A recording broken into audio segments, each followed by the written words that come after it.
by that. I definitely think the SpongeBob hip hop songs on TikTok are better than French Montana. Welcome to the show, everybody. Another smooth transition. another effortless. That was the actual thing we were talking about.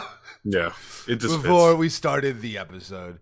And that shouldn't surprise you if you listen to us. No, that is an ongoing bit. Who listens to French? No shade to French Montana. I like the song with The Weeknd. But you don't even know the name of it. I think it's called A Lie.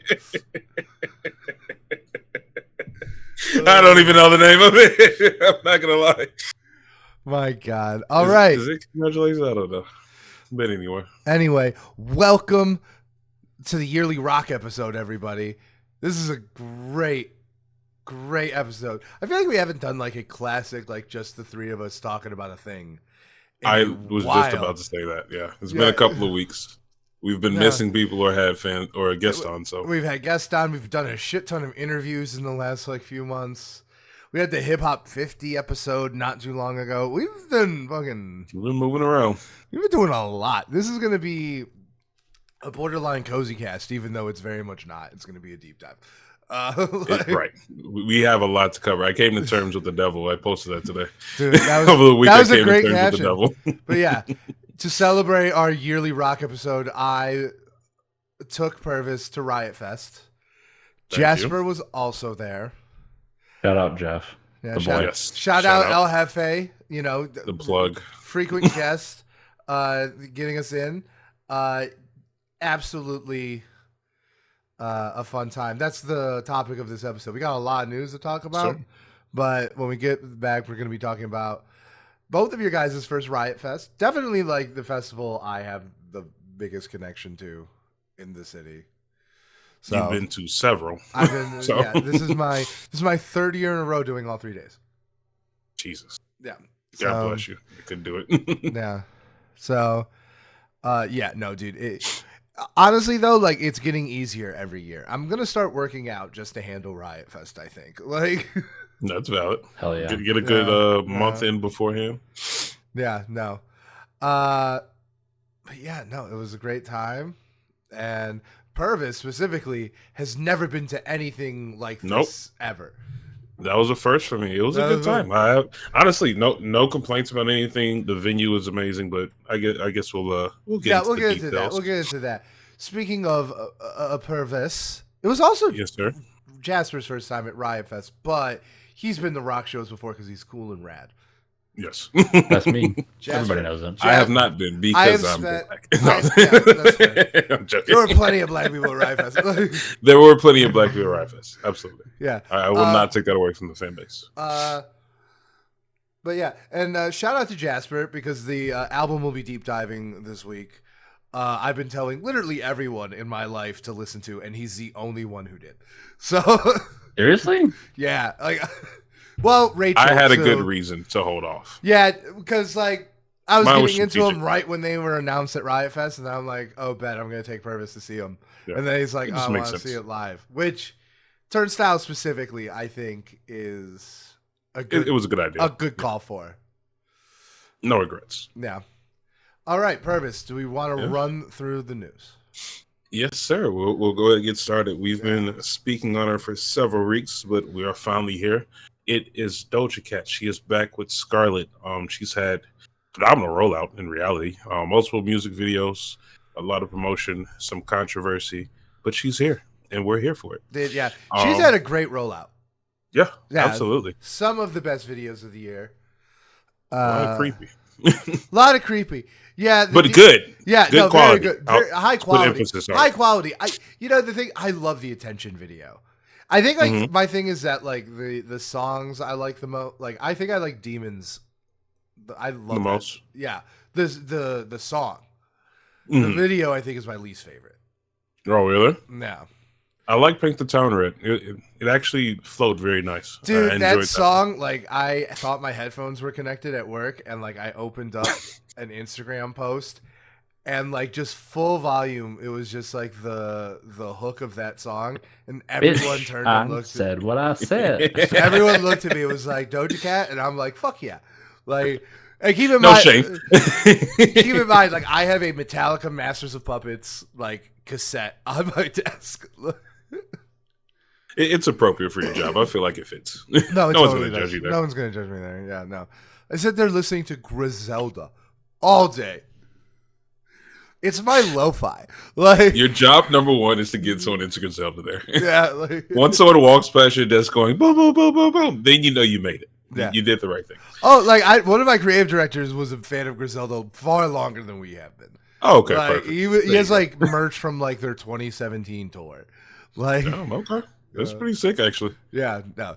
It's very cool having a person of authority walk in with Griselda merch. Like at 11:30. Like closest thing I get to that is soccer, and I'll settle for that. One thing I do want to bring up with the Doja Cat album rollout is she has a live stream on YouTube right now in collaboration with Spotify, counting down to the album release. So T-minus 3.5 hours till release for. Is she like actually present, or is it just a countdown?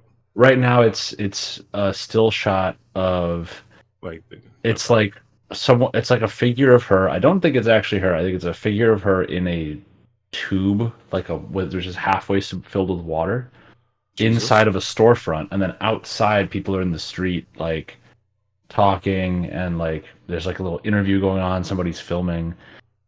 I don't know if it's like there's a, you know what, I think it's like a waiting area for like when this show actually starts, and this is clearly like in LA, the sun is still up. Yeah. So yeah, this is pretty cool. Let me send a link, you two can just like kind of see what I'm talking about here. Actually, I'm pulling up. That is very different. I'm gonna put that in the new music category. There we go. Huh. I didn't even know this was going to happen, but I mean, again, this matches the rollout. Yeah, no, she's this is going to be a dark album. Also, as far as the singles go, I think that musically I prefer Paint the Town Red, but I really like the imagery of the demons video, especially when she's like on the ceiling, and like imagine there's a demon in your house, and instead of actually terrorizing you, it's like on the ceiling above your bed flexing on you, because that's what she's doing to the woman the entire song. It's just Doja Cat. It is a incredible execution of a vision. I'll give it that. But I think is that like this is a very horny song, and like this is a very scary music video. Like, yes, I actually pulled up Doja Cat on YouTube to just take a look into it, and it looks like there's another music video that's gonna premiere at midnight. So it's a lot going on. Props to her. I don't know if it's gonna be a concept album, but it's definitely got a good theme to it. So there you go. Yeah. We will most likely be circling back next week. Stay tuned. We'll be talking about that. Right. We also have the return of Lil Tecca, the innocent young kid who lies. He's coming out with Tech the album. Honestly, I'm happy to see that he's still making music. He did his own thing. He didn't get influenced by Hollywood. So I'm happy to see the return of that. We also have, I always pronounce it incorrectly, but Bakar or something like that. It's coming Bakar, out with Halo. Right? I think so, something like that. Bakar. I believe he's from London, I want to say, but he's coming out with Halo. I've enjoyed all of his music that's coming out, and he was also at Lala this year. Yeah, he had a phenomenal show about him. Yeah. So yeah, I'm excited for that. And then we have again the Alchemist. God, he is producing a lot of songs this year. Partnering with Mike and Dude, doesn't sleep. Doesn't sleep. No. And he doesn't miss. No, he doesn't miss.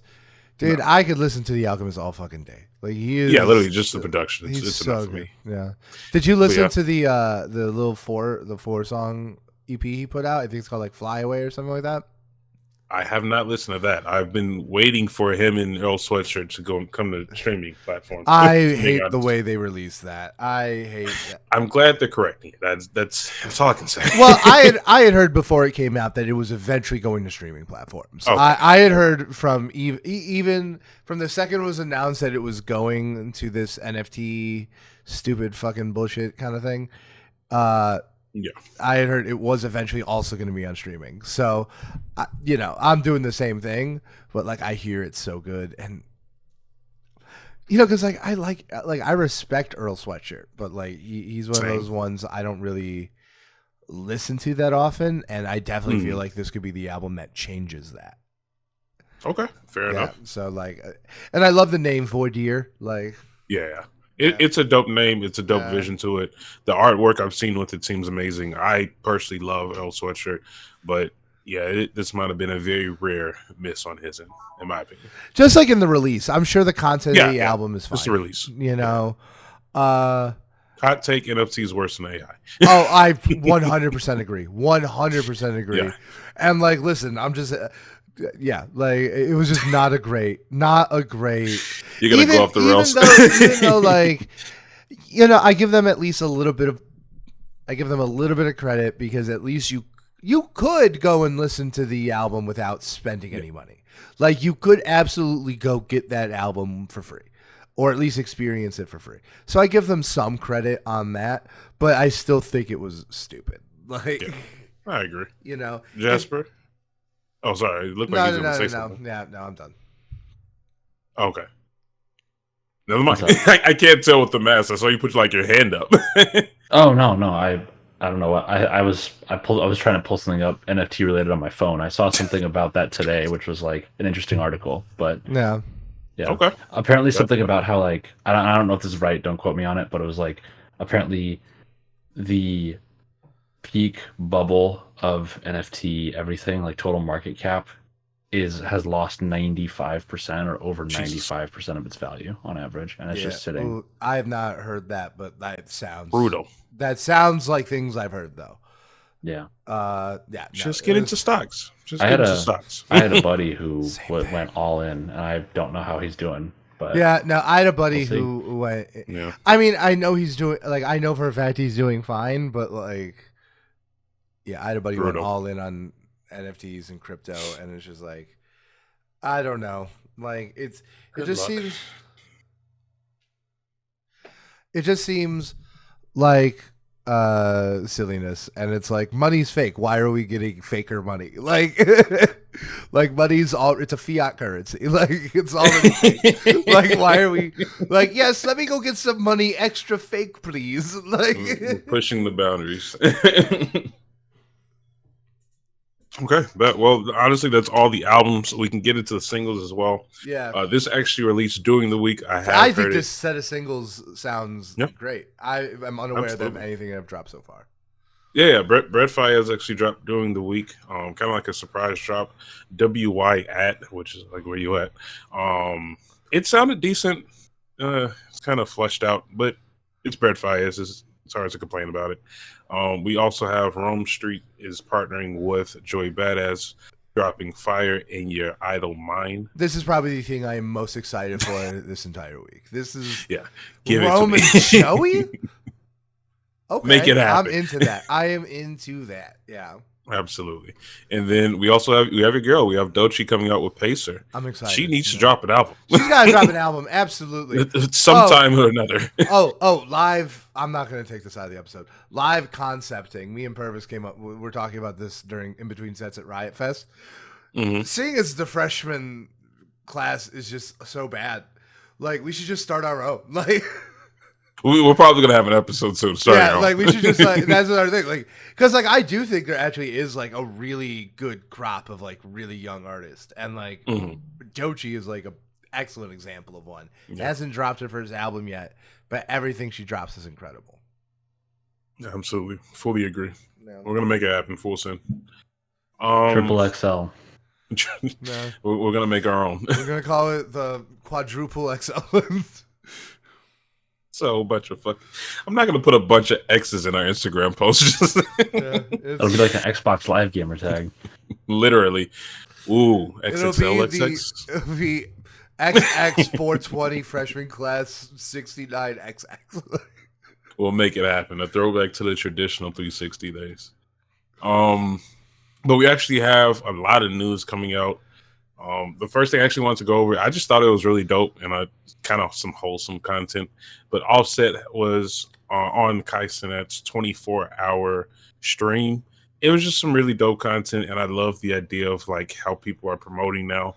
I know a lot of people, well, not a lot of people, I shouldn't say it. There are some people in the community that's gone against like the push of all this social media and especially like TikTok and things like that.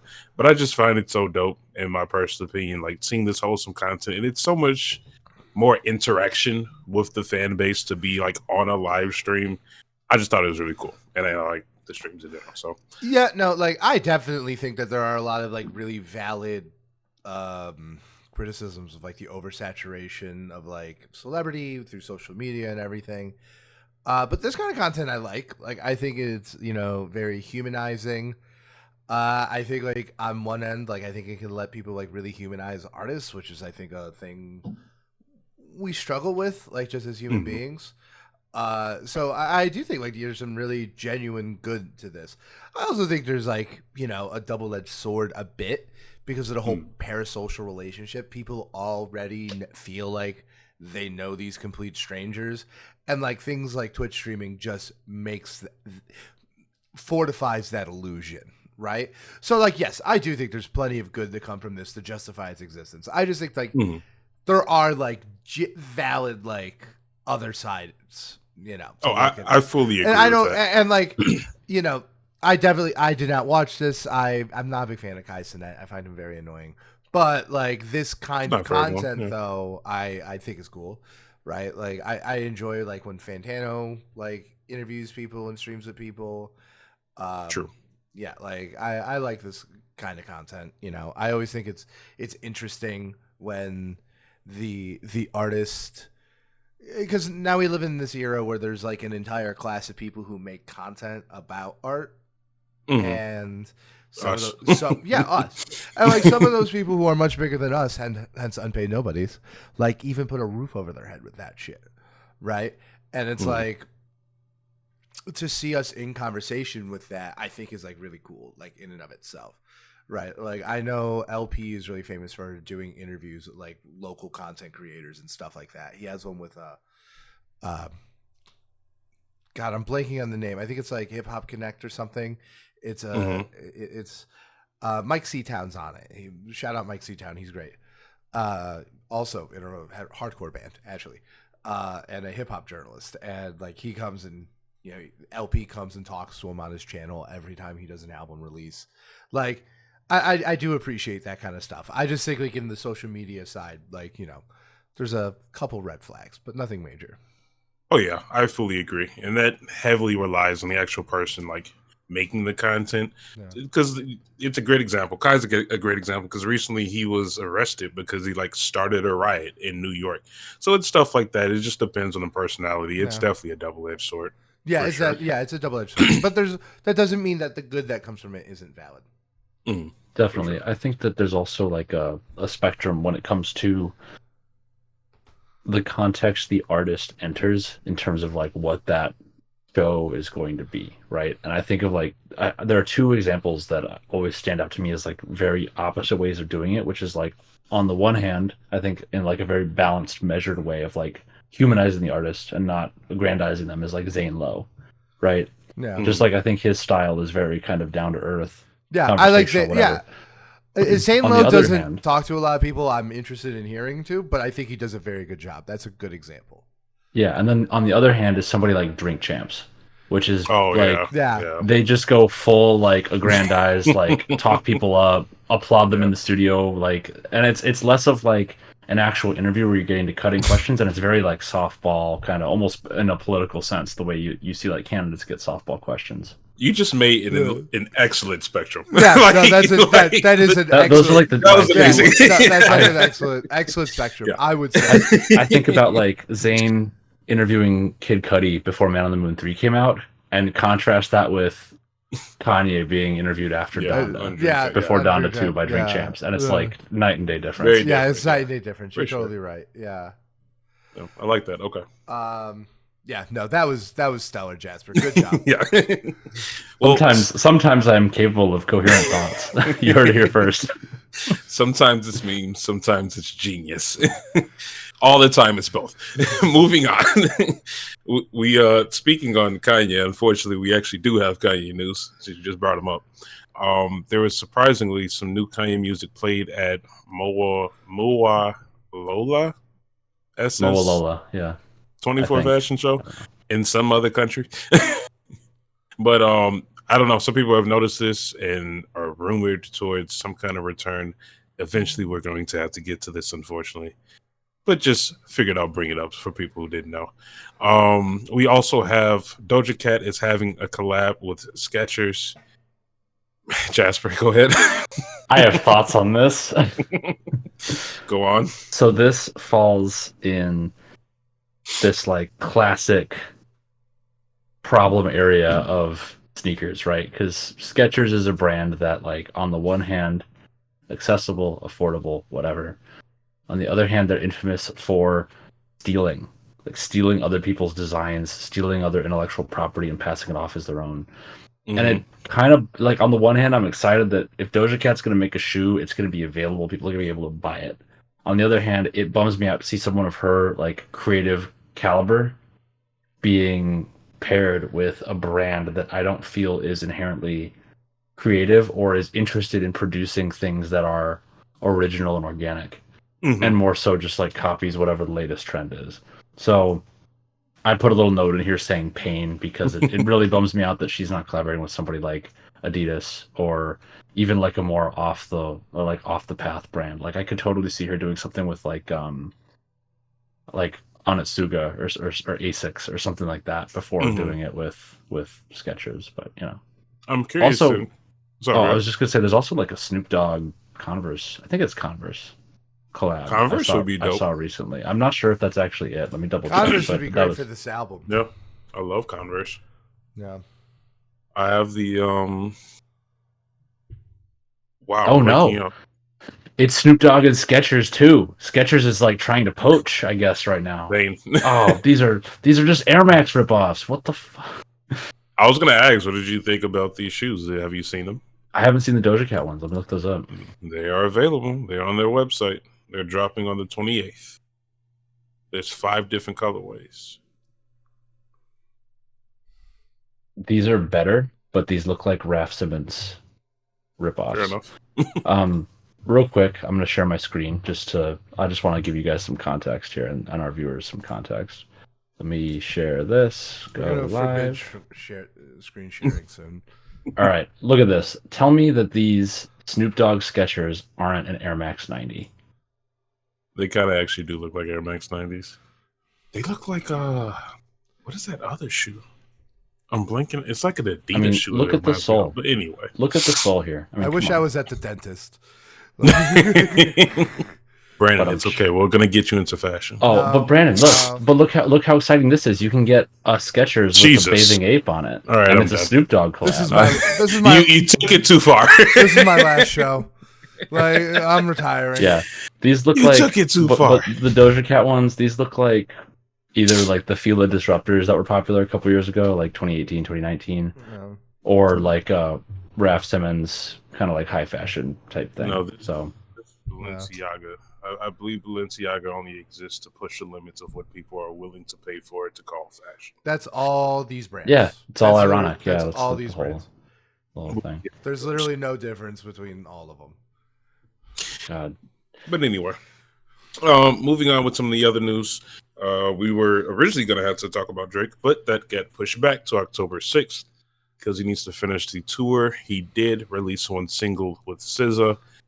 I am okay on it. Yeah, no, right. I'm good. Like, there's, yeah, it's like, well, on one end, like, the thing is, like, it just doesn't come together for me. Like, I think SZA sounds great on the song. Like, I think when it's a SZA song, it's great. And I actually think, like, this is probably, one of Drake's better singing performances in a long time, actually. But at the same time, like, I feel like that doesn't get it into the end zone. You know what I mean? Like, no. Yeah, like, is that true? 100%.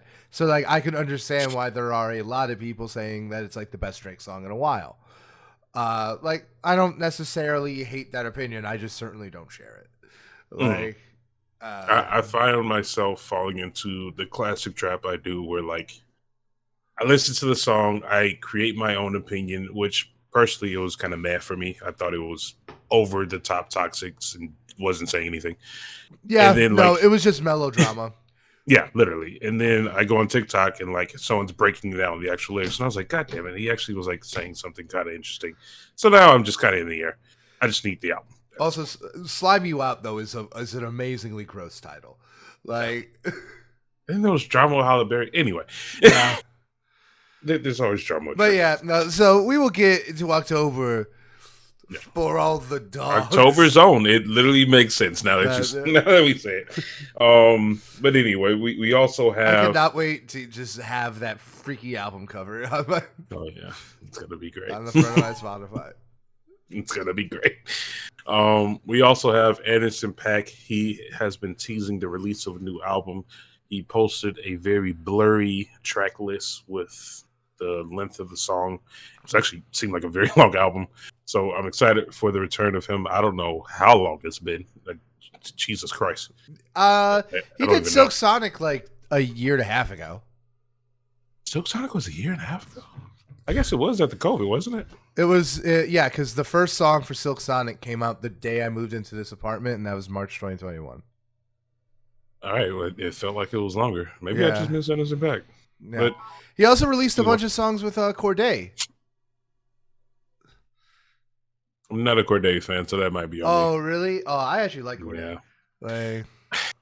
Like, I will say this: I'm not against Corday. I'm just kind of neutral. I'm in the middle. Yeah. But yeah, exciting for that coming out. We also have a announcement. Megan Thee Stallion. It just makes sense. Has partnered with Hot Flamin' Cheetos, as though this wasn't already in the works. we knew it was coming. So that's super dope. I'm excited for her.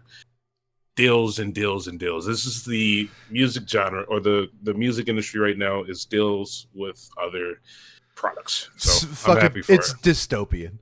Like, it's like like when the Bongos video came out, like that video's not bad by any stretch, right? Product placement. But the product placement is disgusting. Like so in your face.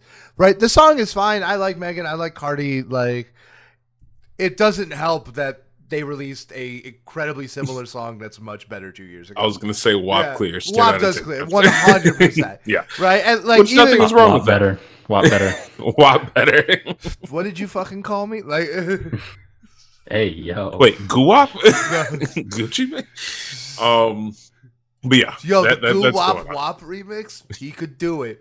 Like, the alien clones. Yeah, but yeah, no, it's like. Obviously, like, yeah, good for Megan Thee Stallion, and this does, like, I work in advertising. This just makes sense, right? Yeah, no. But it's just it would be like, weird if it didn't happen. Yeah, I just wish one of the better lyricists of our time, I wish, like, the news about her wasn't a deal with Cheetos. I wish it was an album, a tour, or something. You know what I mean? So that's still in that recovery mode. I get that. And, like, and I also completely understand that you do not have to be out of that recovery mode to get paid, but you do need it to make an album. Like, I get that too, for sure. Right, but she's in great shape. It's not Megan Thee Stallion. It's just like the very brand forward face of the music industry right now is just like, it's very off-putting for me. Mm-hmm. Yeah, you know? Like, it's strong in the hip hop industry, so yeah, and it's strong. And like I think it's definitely increasing in hip hop right now. Like, faster than usual. Just to really make you unhappy, Brandon, this is something that actually we saw a saturation of in sneakers like 2 years ago. That's like all sneakers is though.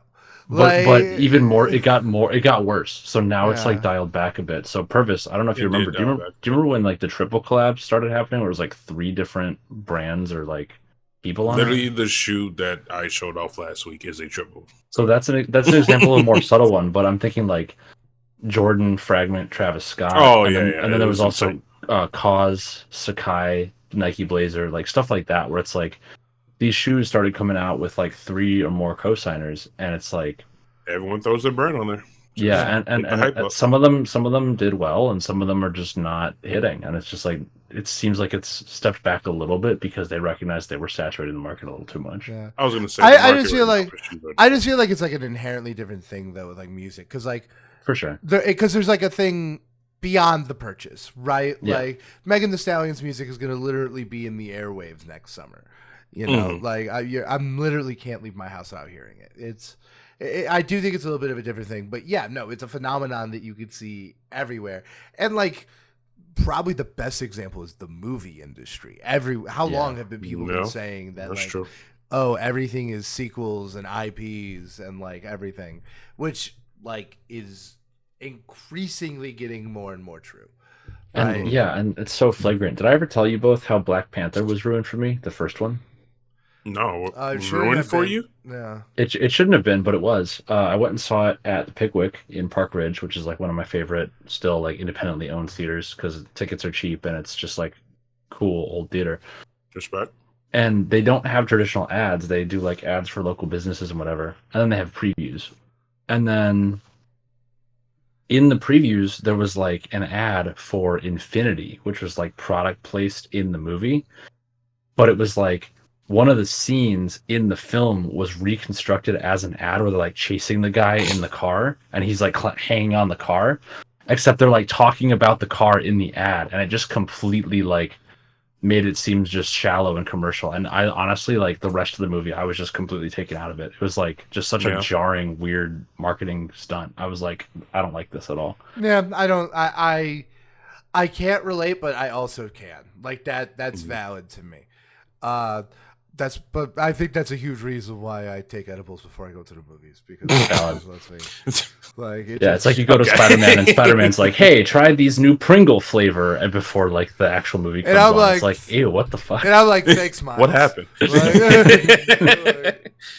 was gonna say, if anything, movies and cars go to. As soon as you brought up movies, I think James Bond and Audi, and I'm just like, all right, well, that's been happening since I was like one. Yeah, I'm sorry, James Bond and what? James Bond and. Is it Audi? No, it's not Audi. It's You have failed. Some other British car. Aston Martin. Audi is German. Yeah. It's super crazy that like Audi's in Avengers.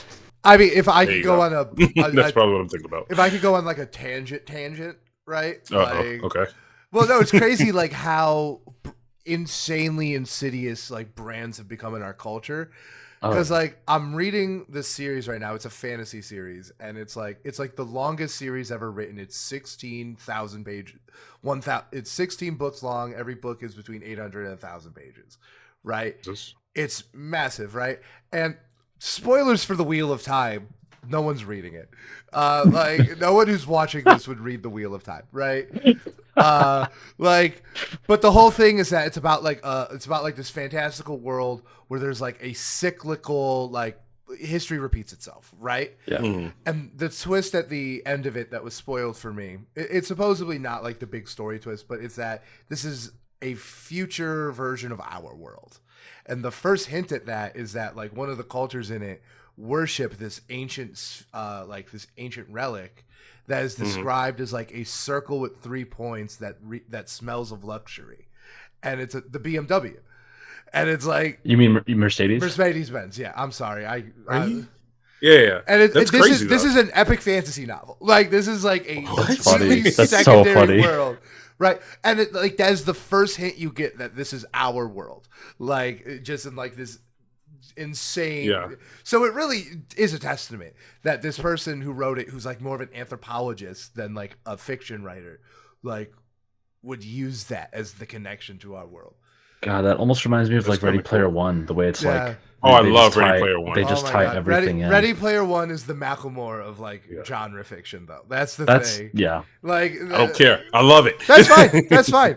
The Heist is not that bad of an album, but it's it's the Heist though, right? Who is it going against?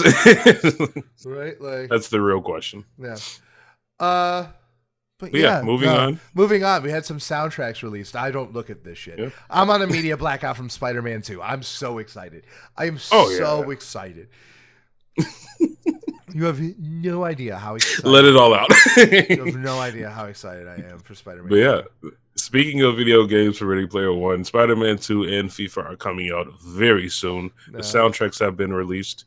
FIFA has always had a phenomenal soundtrack. FIFA, I don't care what anyone says. It's phenomenal.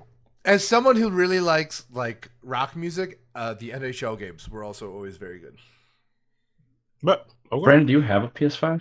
Yes. Do you put it this way or this way? This way. Smart.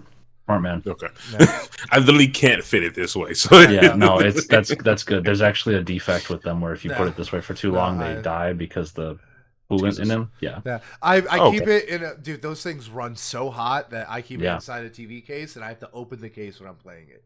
Jesus Christ. But as long as you open the case, it's fine. Like, but if you close it, it will like overheat and shut down. Like, I was gonna say, like, the PS4 sounds like an airplane starting up. So Yeah. it's just especially it's insane. But, I'm going to send you both a product that I think can help you both live better cool down the gamer consoles? lives. Yes, What is it? it's so better deep. gamer life. If I tell you on air, we're going to do a product placement for this brand, and I'd like them to pay us. Do not share your screen. It fucks up editing, please. I'm not sharing the screen. I sent it as a link. You're good. Send the link. Yeah. Let's see. Basically, it's those side covers are replacable, and it's replaceable side covers that have an actual intake for the single fan. Yeah, that sits in the center. the dark plates. I want to get the dark plates. No, that's been Yeah. on my. I have to get. They're good. Now that I have money, we could talk. We could talk about that. About my Not personal on- finance, not on air. Yeah. But like, I gotta get a hard drive for my PlayStation. Then I want to get the dark plates because Oh, that's cool. no, those are already on my list. But thank you. But yeah, no. What are the standouts on the soundtracks, Purvis? Let's talk about music. Yes, the actual music part of it. Yeah. But yeah, I wanted to bring it up just because the soundtrack for Spider-Man 2 actually is going to feature Earth Gang. They're one of the main people, I believe. There was like a lot of hip hop songs on the Miles Yes. Morales game, so this makes Yes. total sense, seeing as he's like Yep. an equal part in the game. Yep, they're going to be in there, and then also FIFA had a ton of people. It had a lot of people from Dreamville was on there. A lot of people previously on TDE, so Baby Keem and Kendrick Lamar. There's some other people I can't remember, but it's actually packed with a lot of hip hop as well. And like I said, FIFA's always had phenomenal soundtracks, so just throwing that in there as well. And that's true. That part is definitely true. Oh yeah, absolutely. But honestly, that's all the news we have for the week. But we also have a lot of things we need to touch on before getting into our topic. Brandon? Yes. I wanted to share two things, and I know we're like on a bit of a moratorium. I don't want to touch on the whole Travis court case thing, but I noticed something interesting recently about his actual album. On his web store, I don't know if this was done like recently, Utopia as like a digital edition is down to $5. Just to like, if you want to own the MP3s instead of listen to it on streaming. And like, whatever, you can feel how you want about like buying music today or whatever, but I think it's kind of cool that it's like that affordable for an album that's like that good. And also I hope that sets a trend as far as like making purely digital more affordable. I actually think that, like, I remember when Run the Jewels hit the scene. Like, they're famous because on their website every album is free. You could just get it. Yeah. And you could just download the files and like you can also, they put it on streaming. They do everything too. But yeah, no, my thing is that, like, I don't know. I definitely, maybe because I'm such a fan of them, I caught up in the Run the Jewels thing where it's like, if you're going to make it available on your website, just give it away for free. You know, it's essentially marketing for your tour anyway nowadays. You know, like, Yeah. No arguments there. yeah. Yeah. And not to mention the fact that, like, I don't think anything drives like vinyl and merch sales like free music. I really do think that is like the best marketing you could do for like your more high what's the word? Like high margin stuff. I was literally going to say there was a time period where like every merch you bought automatically came with the digital download. And as a matter of fact, that's like very controversial because a lot of people think that's cheating. And that's what I was going to say. They don't do it anymore. Yeah. And like I think those people have a point, you know. But yeah. True. All right. So, Brandon, who'd you see? I am. So last week I was not on the podcast because I was at the Janelle Monáe Age of Pleasure tour, and boy, that was a mistake before Riot Fest. That was a long weekend. Can imagine. It was a long weekend, but it was an incredible show, right? Janelle Monáe is a top tier performer, the likes of which I don't think we get more than 5 of it in a generation, right? I really think she should be like Beyonce level, like famous and successful. I put her at that level of talent. This is my second time seeing her. I'm a big fan. I think this is incredible, right? But I gotta say, like, that's what I want to talk about. Like, the thing that impressed me the most was the openers, and that was Fly on a Boss. Everyone knows Fly on a Boss. They have the song that's on every social media platform. That "Hello Christ, I'm about to sin again." The "You Wish" song. It's the girl sprinting towards the camera. Sprinting towards the camera. This, right? But goddamn, if they didn't like come out and give like an incredible show. They performed it on a backing track. They were just trading bars back to back effortlessly. It was really refreshing. And like that was like an artist where it's like, goddamn, like how are they not like freshmen, you know? Because like I think just like the quality of the music like blew me away. And like the quality of the performance. They brought so much energy. Do you know if they have an album?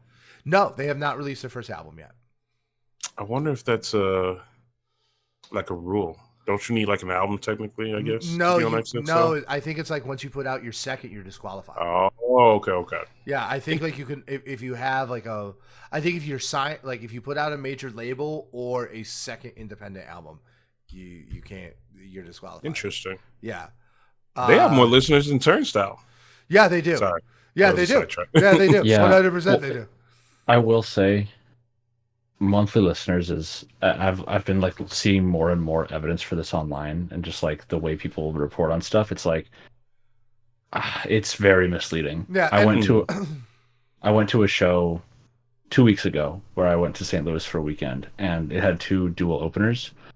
The lesser of the two, or not dual openers, dual feature, 2 different artists performing with a single opener. The first of the 2 headliners is the less popular artist by like a significant margin in terms of like their positioning and like music at right now, like the scene. These are like rock alternative, even like I guess that's the best way to put it, is like rock artists.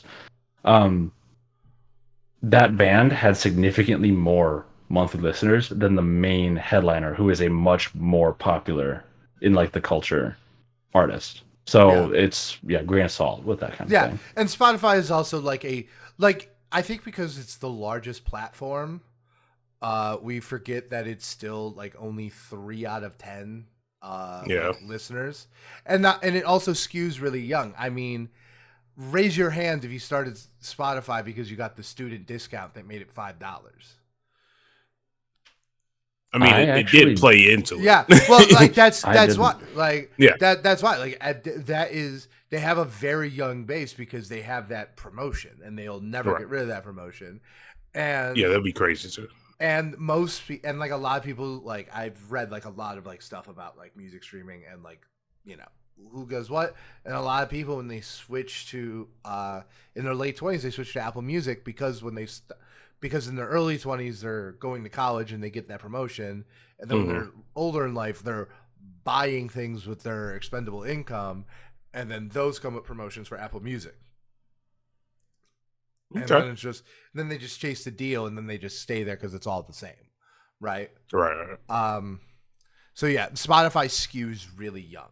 So I don't think it's like I think it's like a fine, quick and dirty, you know, like just like a blind site, like let's not put too much stock into this.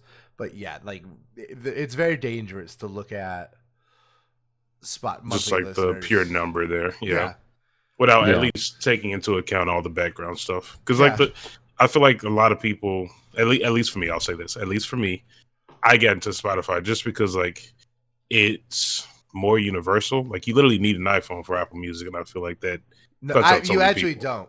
You don't, but some of the features work better.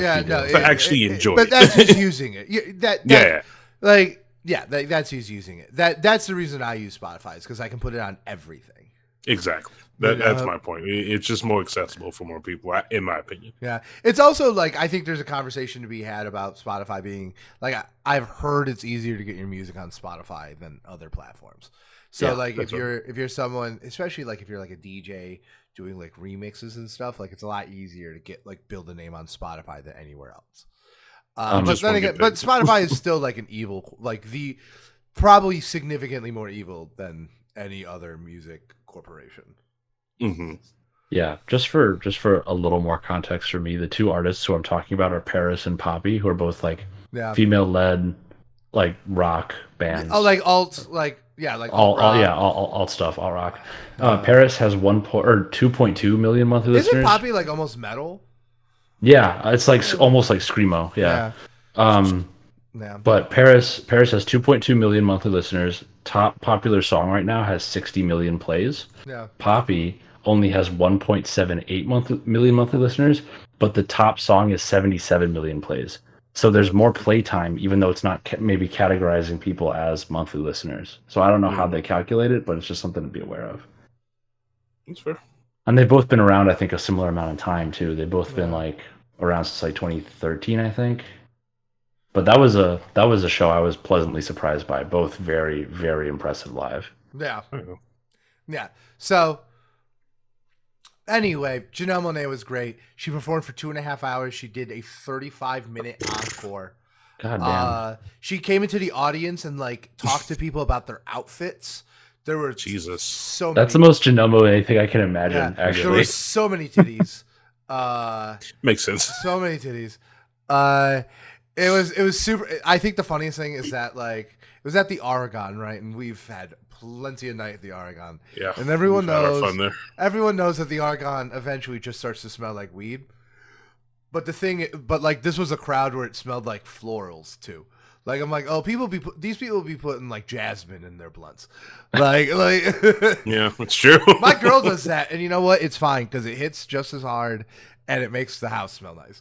Like, hey, do your thing. I'm not mad at you. Like help the white girls that are inappropriately using sage as part of the blunt circle. Yeah, not a lot of white people, but yes, it was But yeah, no, it was a fantastic show. Second time seeing Janelle Monáe. Ups it every time. This was by far the most intricate stagecraft I've ever seen. They built like the side of a Mayan temple, like into the Oregon ballroom. Yeah, they've stepped it up. They've got some good stage presence. Like Don Toliver was like Don Toliver came close. That was very. That's what I'm saying. Don Toliver came very close. But like when you combine all the dancers, all the outfit changes, all the quick changes. She also came out and did like a 15-minute Michael Jackson tribute. Like, oh, that's cool. Yeah, no, it was a maximalist show. It wasn't called The Age of Pleasure for nothing. She probably played like every single hit, like everything. Scorched Earth. It was a damn. That would be cool. Honestly, like the set I'm tempted to compare it to the most. Not even tempted. I'm going to. Was when we saw Pusha T at Radius when I met you, right? Oh, yeah. Like how Pusha T did everything. He did everything. Everything right? was let out on the floor. Janelle very much did the same thing, all while dancing, voguing, and changing her outfit 6 times. Like, did you do Django Jane? Talent. Yes, she did. That would be a cool song to see live. Yeah. The only disappointment was that on the bill, it was Jadeno was going to be there, and he wasn't there. Like, and I'm like, God damn it! I wanted to hear Classic Man.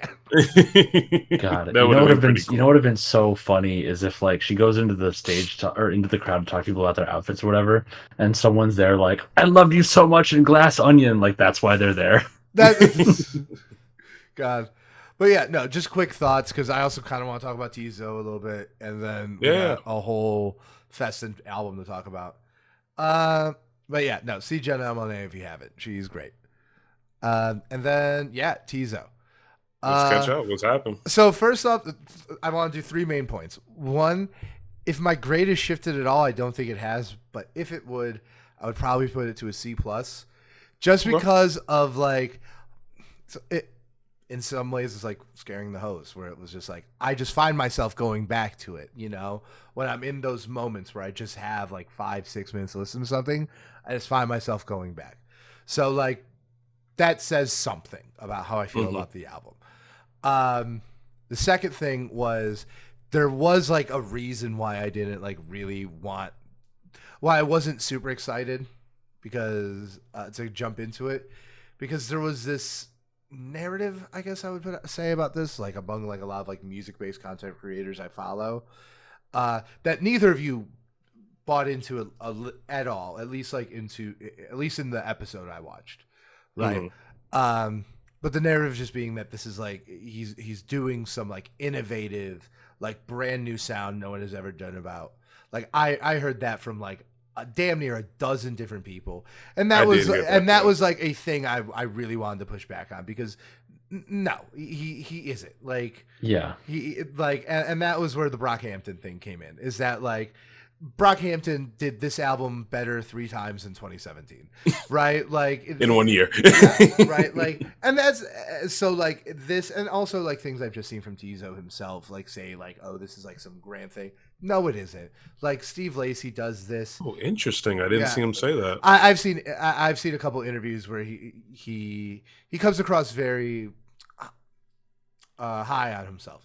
Which, like, you're an artist. Like, I don't. You got to. Yeah. I don't. I mean, when you make appearances on Tyler the Creator and Travis without releasing an album, like I can see why. Yeah. Sure, but that would go to my head for sure. Sure, but then at the same time, like, yeah, you got to put out. You gotta come out with something that isn't like, sorry, bro, I'm too busy to see the new Spider-Man, and it's like literally the first lyrics on the like. You gotta go farther than that. Like, don't get me wrong, there are things I like about the album. Clearly, but I forgot about that lyric. Yeah, it's rough. I understand. I understand. And like, to be honest, like I don't think this guy can't write lyrics. I totally think he can. I think there are absolutely cuts on this that are completely like I would describe above average lyrically. You know, but you know, it was just that maturity factor and like this idea that this is some grand vision when it's like, no, you're just kind of doing the same thing with a funny outfit on. And then the other thing about like the rock sounds, because he did bring in a lot of the rock sound, and it's something Purvis said, and like I agree with you, but I also want to like, I think you're kind of like getting too caught up on the 10 year of like he should have released this 10 years ago, because there's an artist like staring us in the face who like absolutely in some ways he did the exact same things as Tizo, exactly the same. In some ways he did the opposite. And like if Tizo was contemporaries with this guy in 2016, 15, 17, like that era, I think that would have been a major difference for how he was received. And that person's Little Peep. Like, I haven't listened to enough Little Peep to know him that well. I've heard a couple hits. Little Peep's whole thing was just blending like the emo punk sound and hip hop, right? Interesting. And it was his whole thing. And like, look, here's the thing. I think what Little Peep was doing conceptually was a little bit cooler than what Tizo's doing, but I think Tizo's album, one, is worthy of comparison with Little Peep's album, and 2 is better. So like, I think like that's like the moment he needed to be in. Because the reason why I think Little Peep resonated with so many people is because rock music was at its stalest it's ever been in 2015 through 17, right? Or 2015 to like 2018, right? That was like a dark age for the genre. Little Peep was genuinely doing the most interesting thing, right? Like there was a time where like the only really relevant rock artist was Machine Gun Kelly. What does that say about the genre, right? Yeah. But Tizo's not in that boat. In the last few years, there has been a really, really impressive crop of rock artists come out, you know, and like not even just like Turnstile. We're talking about like Wet Leg. We're talking about Meet Me at the Altar. We're talking about Games We Play.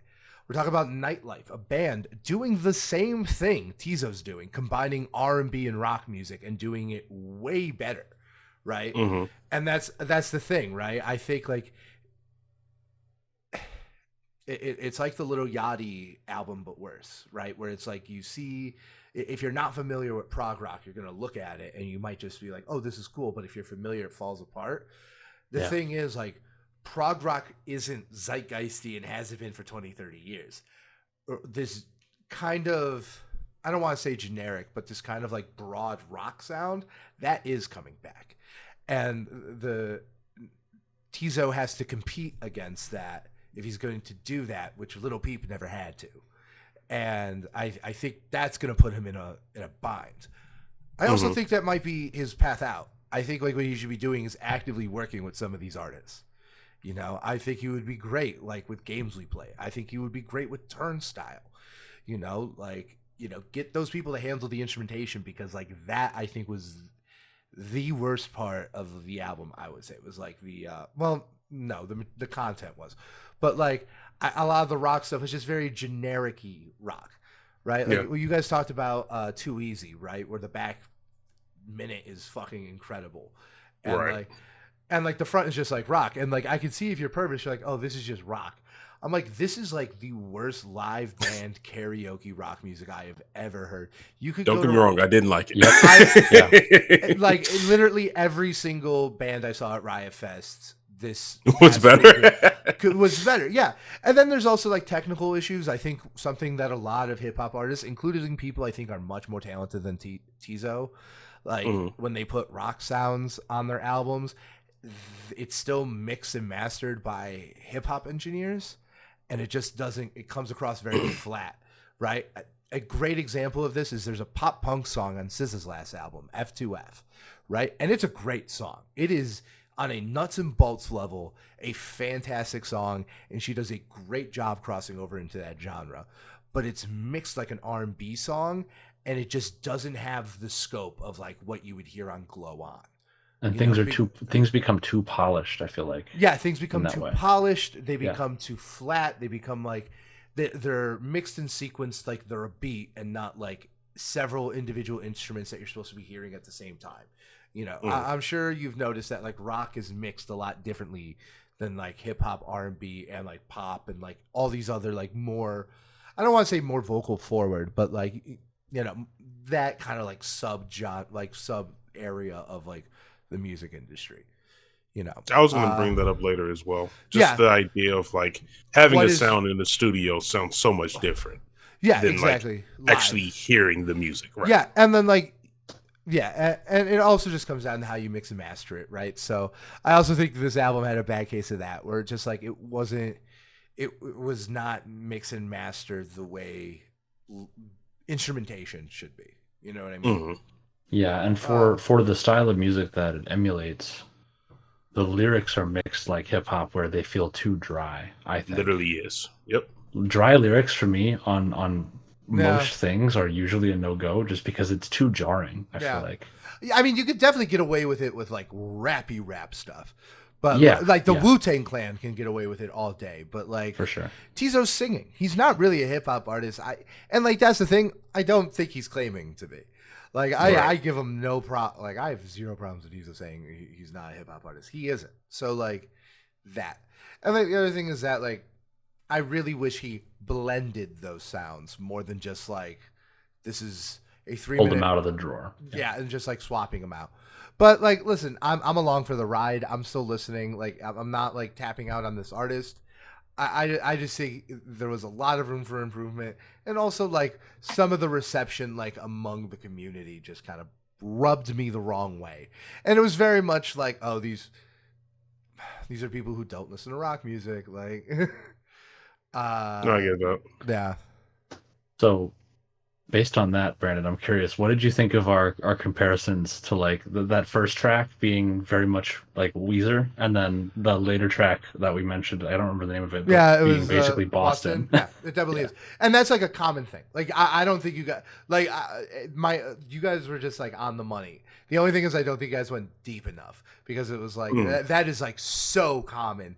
And like it's sometimes really insidious. Like if you look at like Led Zeppelin, who like would take like very famous blues standards, which were famously never copyrighted and never like for a reason, they were never like copyrighted and monetized, right? They would take it and they would credit themselves, right?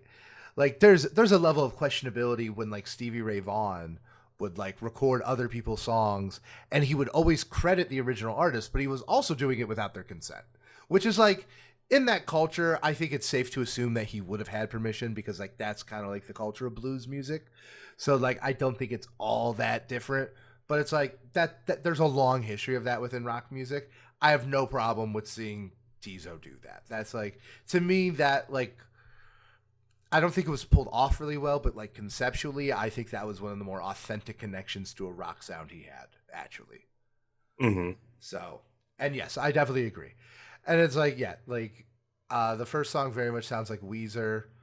The third song sounds very much like Prince.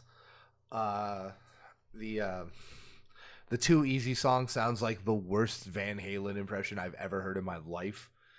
But yeah. So yeah, like I'm here for the ride. I just think that this album flopped in a lot of ways. Yeah, that's pretty much was our last section. Not all bad, not all bad by any stretch. Not the worst album I've ever heard, and certainly like a breath of fresh air.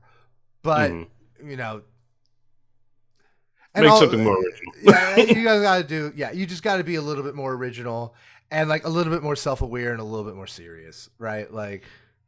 Honestly, like I thought the last song, the original is better, was honestly like very fitting, and honestly makes me rethink and thinks like maybe this is intentional, right? Yeah, like, we referenced that. Yeah. Maybe this is almost like a Weird Al album, right? Like, but it's like an experiment. Well, no, because like the entire like, don't get me wrong, like there are like a handful of like songs I think are like really well done. Like Neighborhood, I think is one of them, where like I think it's like a really like well constructed song.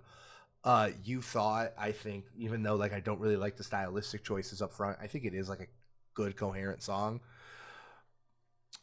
But it's just like so much of it is just not that, like in my opinion. Yeah. One other thing. I have kind of a take, or like a way I always thought about the timeline of music when you mentioned like 2014 to 2018 being like pretty stale, or 2015 to 2018. For me, the way I always thought about it is the start of that was the release of, and because we're going to talk about them in a minute, I think this is kind of relevant. The release of Sonic Highways was like falling off into that void of like repetitive, formulaic rock music. 100%. Like Sonic Highways, like I love the Foo Fighters a lot, but like Sonic Highways was like a big letdown and a big sign of stagnation. I also think like Fall Out Boy is very indicative of like where it went, because like those last few albums, like there's a song or two I like in a pop kind of way, but they are just not rock even like a little bit. That's the thing, they're putting the pop and pop punk to like they're egregious. Their latest album is kind of a return to form, and I liked it a lot. Same with Foo Fighters. I think a lot of rock artists are kind of going through a bit of a renaissance. I think there is like some cultural sea changes happening in other genres. I think before the end of the year, not anytime soon, but next time we have like, I have no idea what we're going to do. I want to get on a soapbox about what's happening in country music right now, because there kind of is like a come to Jesus moment. I just listened to the. Well, they're country fans. They're always coming to Jesus. Yeah. I mean, like, the music has been so ass for so long, and Purvis. Yeah. I broke him. I can't believe. Well, when you say it like that, it makes Purvis think, why am I not listening to this? Like, I don't even know how to respond to that. Joel Austin is on the other line. God is disappointed with you, Purvis. Every day we stray further from the God. But Zach Bryan's self-titled album, it came out just a couple weeks ago. It's a country album. It's incredible. It's like gritty. It's not bro country at all. It's like soul music over an acoustic guitar. It's really good. And it seems like those kind of artists are getting way, way, way, way more popular. And people, I watched a video. I wish I could shout out the guy, but I don't know your name. But he was like, it's very similar to what happened with Nirvana in the early 90s. And it's like, oh, that could be an interesting thing to see.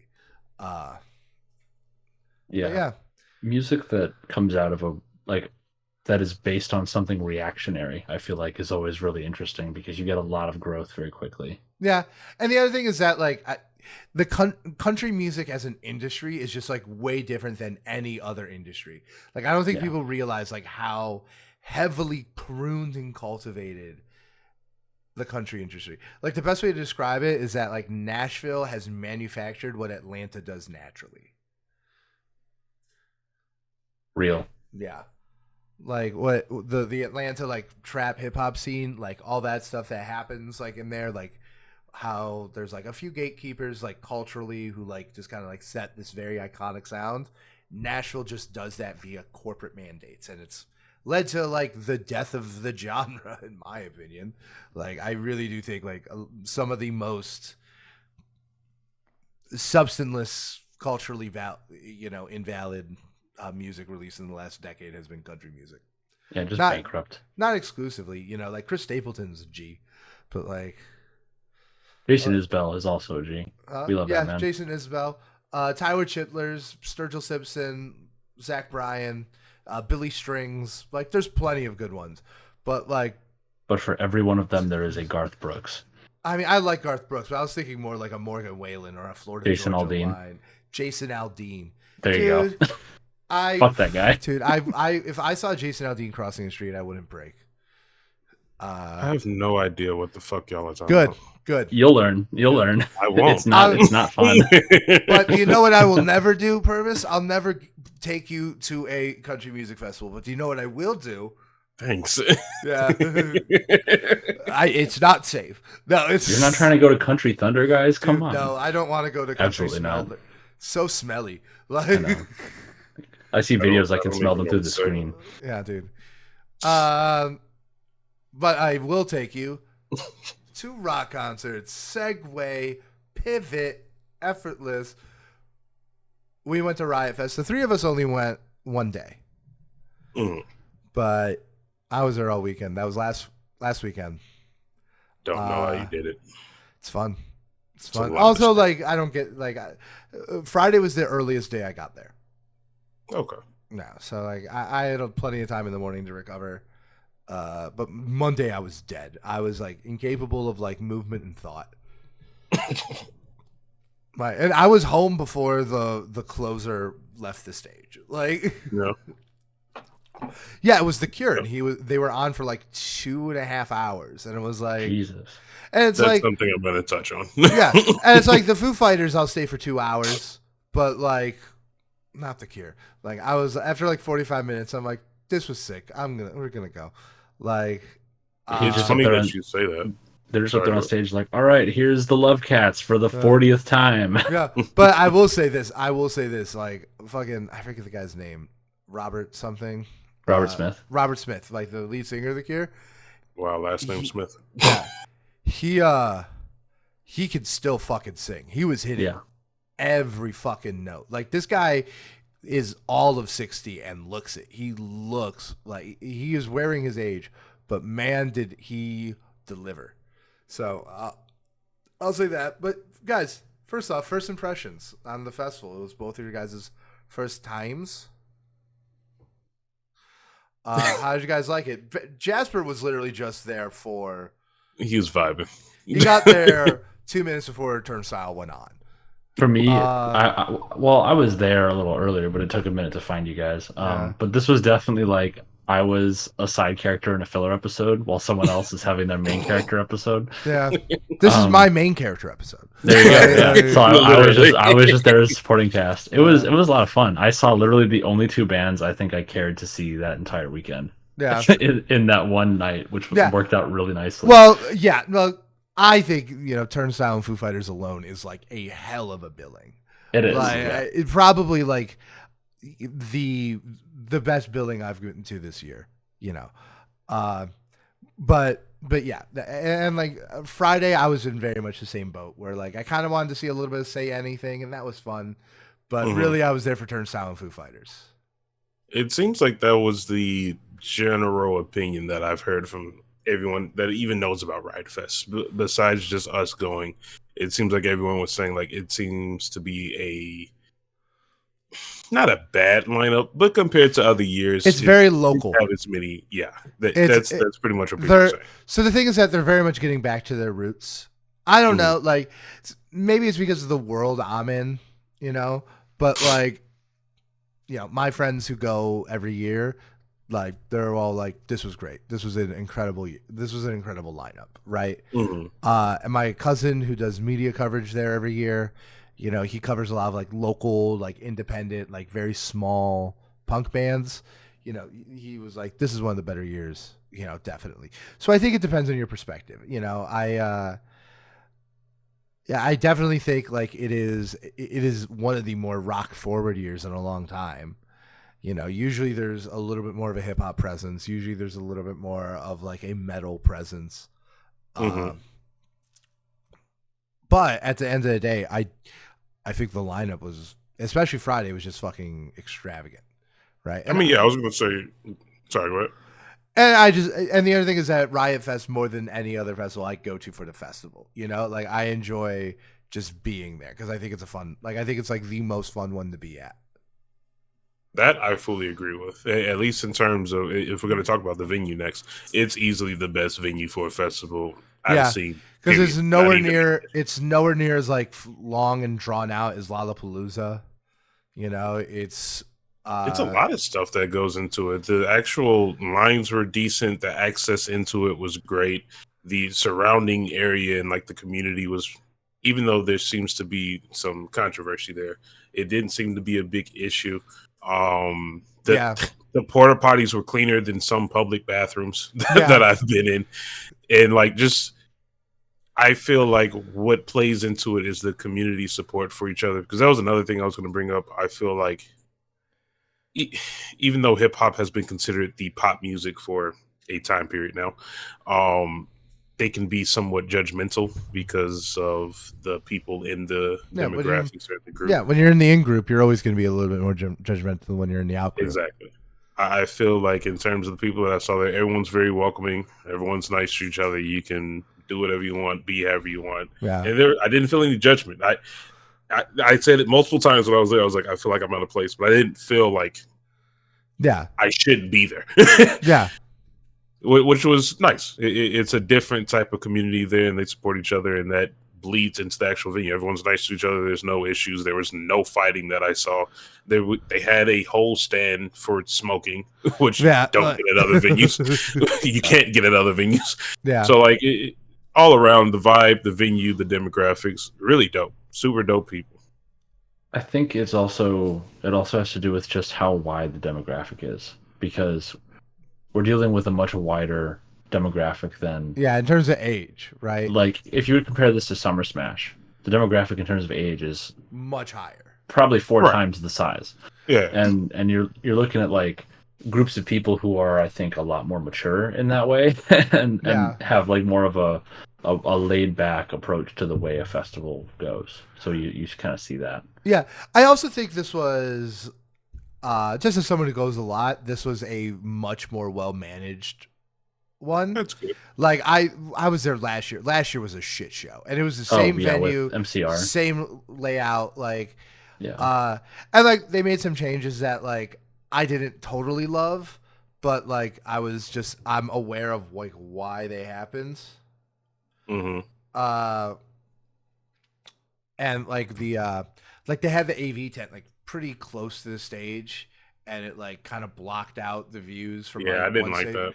Well, that's because last year it was closer to the back, like it was like more like a hallway with like the food vendors that were behind us, and they had to stop the show 15 times. Like what they did because people, like I think like more people got carried out at Riot Fest last year than like any concert in like that year. Like it was so it was crowd control. And also that divider, turns out that was a bar, so that was nice for most of the weekend. But yeah, that was another thing I was going to bring up. It could just be because I'm ignorant and I don't. It's my first rock concert, but it seemed way more low key than I expected. Turnstile actually seemed kind of turned. A lot of people were jumping around, but like for Foo Fighters, at least the area we were in what I could see, that wasn't blocked off. Everyone seemed pretty calm. Foo Fighters is not a get wild type of rock band. They are a sit around, drink beer, and sing songs with your friends kind of rock. It's also just the demographic. It's fundamentally dad rock. Like every other fan is 50 plus, so you're not gonna get the moshing. Like that's just and that's like their whole thing. Like Dave, Dave Grohl can't fucking hide that part of him. Oh, and he's super self-aware. He was like, if you don't know the lyrics to this one, turn to the 50-year-old motherfucker next to you and just do what he's doing. It's like, Dad, you're embarrassing me. That was so funny. I will say this, I'm even like, I'm a pretty big Foo Fighters fan, but even me, like, I like Dave Grohl more than I actually like the Foo Fighters. Me too. Like, I think Dave Grohl is great. And also, like, Everlong is probably like one of my favorite songs of all time. So like being able to hear that live, that's an acid rain moment for me. You know, like that was, and even if I was walking out of the set, like as it was happening, that didn't bother me. Just being able to hear it, because and we'll go into the Foo Fighters real quick before we go into more general stuff. Like that was a long set, and like that's just not something. Insanely long. I've never been in a set that long. There's been multiple times. Now that's typical. Like I saw Metallica did 2 hours and then a 20-minute encore. You know, Bruce Springsteen just 3.5 hours. That's a little bit more typical for rock music, though.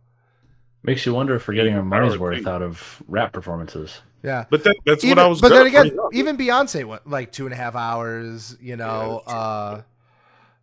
The Weeknd. Maybe some artists can't really go that long. Well, either. You know, I also think like if we're gonna, you know, how in shape do you have to be to do Turnstile's performance for 2? Like, I don't think. I mean, they were all shirtless. Just look at them. You'll know. Like, I'm about to say they were all ripped. That's like a thing in hardcore. It's like people work out to be able to do the shows.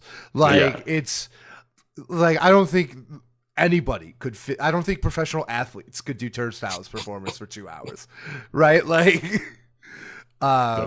So, like, yeah, I do think that. And, like, I don't know. On one end, like, if an artist is going to go on for an hour or an hour and a half and they do a great job, you know, I'm not gonna complain too much. Mm-hmm. Even Drake did, like, 2 hours. I was literally going to say the closest thing I can think of was either Drake or Future because they just did so many hits. Yeah. It was Future was only an hour. And I think, and it's almost like a festival thing, too. Like Lollapalooza doesn't give rappers an hour, 2 hours usually. I think Kendrick Lamar was like the only one I remember seeing for 2 hours because J. Cole was an hour and a half. But yeah, that's just like a little bit more of a typical thing. And like, yeah, I could understand how it's like kind of meandering, but it's also like, it's not supposed to be as like engaging as like a hip hop show, right? You're not supposed to be as engaged with the artist. You're more supposed to engage with the people around you. You know, at least like in a typical like big like legacy group, large outdoor style venue, that's typically like the vibe is supposed to be. You know, you're there, to kind of hang out with your friends, and Foo Fighters is there.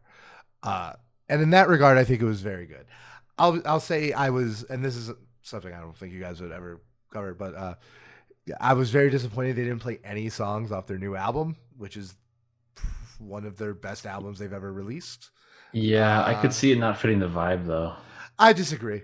Really? I totally think Under You and The Glass, which they normally do perform. I think it's cool that they did a lot of songs that they don't normally do.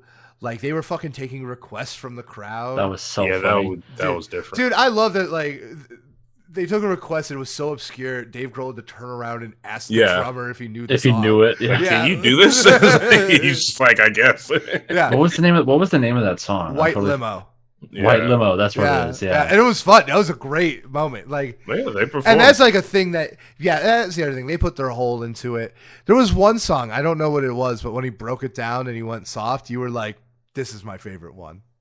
Oh yeah. There was a couple times I pointed out, like, it's like, okay, this one actually hit. And I must say, growing up as someone that doesn't actually listen to rock music and just getting fed from media, the mental still pictures that I like have locked in are phenomenal. Like, they go crazy up there. It actually looks so dope, and it's a bunch of 50-year-olds. So like, the fact that they're still performing at that level, I have no experience with rock. I didn't know 90% of the songs, probably more. But like even still, I can feel the experience bleeding through. Like it just makes sense. Yeah, and hey. Yeah, no, it's just it's an excellent time, Jasper. I was just gonna say you'll have to go see 50 Cent now and compare because 50 Cent's 48 years old. So it's what do these what do shows look like at that age level for different genres? Run the Jewels, they're 45. True, yeah. That is true. That's next week. 50 week. Cent's like the main, like he's popular at one point, or super popular, I would say. Who? 50 Cent. Yeah, like he was on top of everything at one point. Yeah. No, that's definitely true. That's definitely I was educating Purvis on the fly about so Dave Grohl got famous at 23 as the drummer for Nirvana, and this is now his later project. I was a little bummed they didn't do any Nirvana songs. So that would have been cool. He doesn't out of respect for Kurt. I mean, that's fair, but at the same time, it's that would be so cool to see. Yeah. I mean, it's just so interesting. I thought it was fun that because Foo Fighters is kind of a super group now, especially because it was really just Dave and the drummer passed last year. So kudos to them for even touring this year. And I guess another reason why they wouldn't be performing a lot of songs from that album, now that I think about it from that perspective. But it's kind of just a super group now because it's people from all over the place. And I love how they played little songs from all these people's different careers. They played Devo for a second. That was so cool. It was a little bit of a jam band kind of feel, which isn't normally my thing, but I like the core Foo Fighters discography so much that it doesn't bother me at all. It kind of worked. Also, jam bands tend not to be this celebrated and this skilled, and I think that's a big part of it too. Yeah, that's the other thing. You're looking at the peak of jam band. Yeah, definitely. And look, it was dad rock, but it was it was a good set for me. Yeah. But I think I speak for everyone here when I say that the real star of the show that night was Turnstile before. For sure. Yeah. The energy. Insane. Absolutely from the jump. It's okay. From Jump Street. Yeah. I think that song, Mystery, the song that's they opened the album with that they came out to, that's just a top tier, S tier opening song. Right. And it just immediately, I know, I see the cat. It was wonderful. He's back. What a good boy. So Purvis, I would not call him a good boy. Yeah. Anyway. Purvis, as someone who literally had no idea what to expect, what did you expect? I'm gonna be honest. I'm gonna be honest. The way I went into this entire weekend and this album, as we've stated before, I have no experience with rock at all. My experience with rock is Guitar Hero, and that's extremely limited in what it is. So with that being said, I just had an open mind. I was willing to see what I would actually enjoy. I purposefully did not listen to Glow On, on Spotify or anything, I should say, because I wanted the first experience to be in person. And I gotta say, that opening track, it got me right in the mood. I was just I don't even know Mystery, but the actual chant is pretty dope. They were getting into it. Yeah, the gang vocals is a big thing in hardcore. In that genre, and it just hits. It hits really hard. Mm-hmm. Honestly, my experience with rock coming into, I guess my one expectation, I would say, the one thing I've realized from last year when we did another rock album, rock music in just a genre focuses, I don't want to say little, but just in comparison to hip hop, the lyrics matter so much less. Yes. Almost so much less is probably the best. And that is a difficult way for me to process it, because it's just all right, it's the music. So I'm in person, music's gonna slap. I love drums. I grew up in church, but I love drums. So there was multiple times I'm with a stank face, just listen to the drum. I'm not even listening to the guitar or anything. I'm just looking at the drummer go crazy. That's a big thing, yeah. What did you think about? What did you think about the 6-minute drum solo? That was sick. That was insane. I don't know how he's not tired. He kept going afterwards. Yeah. It's Purvis, if you like that, just Google Neil Peart. And Neil Peart. You'll spend all night. Yeah. This man has a drum set that's a perfect circle around his body. He steps into it, and then stage crews close it with drums. Yeah. I mean, don't get me wrong. Drums, I'm not an expertise, but I know drums because gospel is with live music. It's just a different topic. Yeah. So drums, big impression on me. I love the sound of it. Another thing that like we haven't really talked about, I love the dynamic of the group. Yeah. Like the actual group having a girl in it, a black guy, like all these other stuff that isn't normally what you think of with the Rock. It felt like a good representation. It was pretty dope. Yeah, like setting the bar for diversity in that genre. Literally. I mean, they really are. They really are like the full package, right? Like the music hits, they give it their all. You know, there's really no. They have one of everyone. I think like I think someone's gay in the group. I'm not sure. Oh really? Yeah, I think I don't want to be apocryphal, but yeah, no, yeah, but yeah, no, and like the energy that they were just able to bring. I loved anytime the bass player Franz went and fucked with the drummer. That was always a fun thing to see, and like yeah, like I guess the thing is. When you go to these rock shows, like you're lucky if like there is one standout performer, right? Mm-hmm. Like with Foo Fighters, right? You got Dave Grohl, like he's phenomenal, but it really felt like every member of Turnstile, like it felt like you could feel the presence of like even the bass player, which is like that's kind of a joke where it's like, what does the bass player only on the do? background, right? Yeah, what does the bass player do? And like there are three kinds of bass players. There's doesn't know an E string, Seinfeld theme song, and musical genius. Like Thundercat. Yeah, those are the three kinds. Yeah. Like I'm pretty sure Franz, the bass player, is like the guy who like composes most of the music for the group. Okay. Yeah, and that's pretty typical. Metallica was that way for their first 4 albums before R.I.P. Cliff. But yeah, no, and like. I think the energy is great. I think Brendan, the fucking singer. I wanted to give a huge shout out to the lead singer. I've never seen something like that. Yeah. That man, without an instrument, was putting on a full performance. Yeah, like it was insane. Yeah, no, and like, and I think his voice is like very much like present throughout the album too. I think like he's got to be like one of my favorite like vocalists like now. But yeah, no, it's kind of hard to describe. The other thing is that like as just a huge fan of this album, I was happy they did even the songs I didn't think they would. Like my favorite song on Glow On is Fly Again.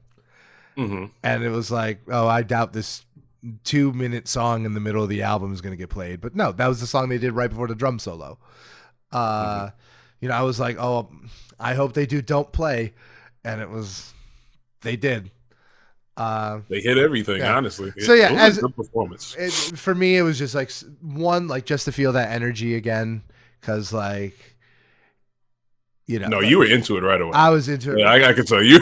Well, I love the album. Like that's the thing. Like this album is the thing I've probably been listening to the most this year, because like I did not listen to it when it came out or last year. Last year we were flooded with albums. I didn't have like a whole lot.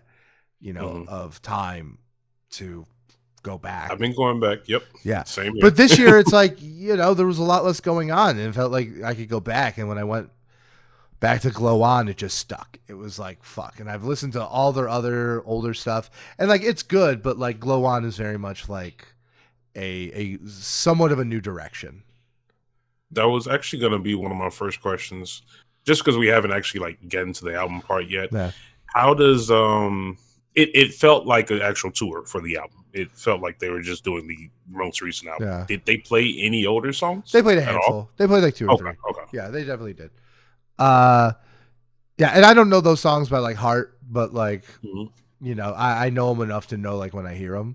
And yeah, they played a few of them, but they were, I don't want to say underground, but they were like relative, like they were just known as a pretty good hardcore band. And then Glow On came out and they became like the darling of like that section of rock music. Right. And I can see why. So yeah, we all liked Riot Fest. We all thought it was great. Yes. Phenomenal. Jasper, as someone who did listen to the album, what were your expectations going into the performance? I was expecting pretty much exactly what was presented got. on what we got. Yeah, because we had that whole conversation about like how truthful an artist is or isn't to their recorded work when performing live. And I just had the feeling that this was going to be one where it was close. Like I had a feeling they were going to be damn close. near 100%. Yeah. Yeah, and I was like, this is the type of thing they're so dialed in. Everything is so perfect in the assembled version. There's no way they don't have this just like completely down and are going to perform it that way. Yeah. And I wasn't surprised, but I did enjoy that.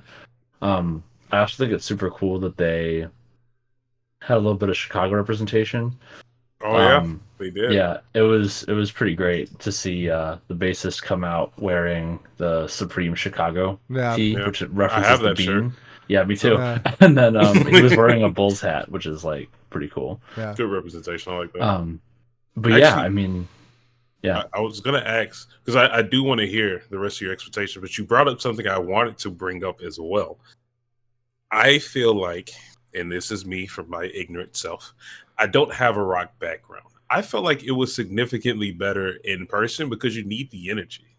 Like, listen to it on Spotify, didn't hit as hard. I felt like the performance was better. It depends. Yeah, no, I think Turnstile especially, that's true. Because like even before I heard about how good Glow On was, I heard about how good they were live. Right? So like I think they bring an extra special layer of it. I do think Glow On for me just does hit. Like it every time. Even in the album every time I hit Mystery and I just hear like that drop come in after the synths, I'm like dialed in. Locked in. Whatever I'm doing, locked in. Yeah. Yeah. And I think there's definitely a preference element to that because there are definitely recorded rock songs that I feel the same way about recorded rap songs where it's like that drop or that lead in is like, damn, like that will play in my head for a long time, or I'll feel like very passionately or excited about that. Like, what's a good example? Dude, I mean, like, Say It Ain't So, coming in with the chorus, like Weezer, has a similar dopamine effect for me as like the opening to Stargazing off of like Astroworld. It's like that same kind of like, it's coming, it's gonna happen. So for me, it's like those are interchangeable. Yeah, like the muted power chords of Mystery, like come in after the drop. It might as well be R ding ding ding. Yeah, might as well. Totally. It's the exact same feeling. Like okay, that puts some perspective behind. So I just go ahead. I just want to say, like, one thing that I said to both of you while we were there that I want to like clue our listeners in on based on that. I remember when they came out with the synths, and I turned to Purvis and I was like, what if this is happening, and then you just hear Young Thug's the tag from Young Thug Metro like in the background. I would love that. Start sprinting to the stage because with those synths, with those strings, it could be anybody. It sounds really like it could be anybody. It really could. It's just it like, really could. Yeah. It really could be a Metro song. Yeah. Okay, so as we pivot to the album, there's one thing, and this is only Turnstile adjacent because like I discovered it through like looking at them, but it's more of a Spotify thing. If you go to Turnstile's like Spotify profile, at the bottom, every member has like a curated playlist. Oh shit! And I like that. Franz's first song is Chanel. Okay, I like him. Yeah. Franz has. You got my attention. Chanel. Where are you seeing this? You go to the band. Oh, I see it. Artist playlist. Art playlist. Got it. Brendan is has Prince, also Frank Ocean, Nikes, Motorhead. It just makes sense. Yeah. Can we talk about how it's called the Freakman Files? Yeah, also? I love that. The name of that playlist. Yeah, and they also have one for the band. It's great. And like I do think. I respect that. God, I do think. I think that's like a very cool feature, and I hope we get more of that. Like, I love the artist, right off the bat, seeing them live, I was like, I genuinely like. I don't know these people, but I actually like. They seem like good people. They seem dope. I do think like Turnstile as a unit, like I think something that they do, and I actually went back. This is something we talked about when I first brought them up on the show, which was during our rotation check when you were in London. They have a sense for aesthetics and like a sense, like a stage presence that I do feel is closer to like hip hop artists and stuff. Totally. There's a showmanship. Yeah, there's a showmanship. There's an aesthetic. Like anything you watch with Glow On kind of looks of a piece.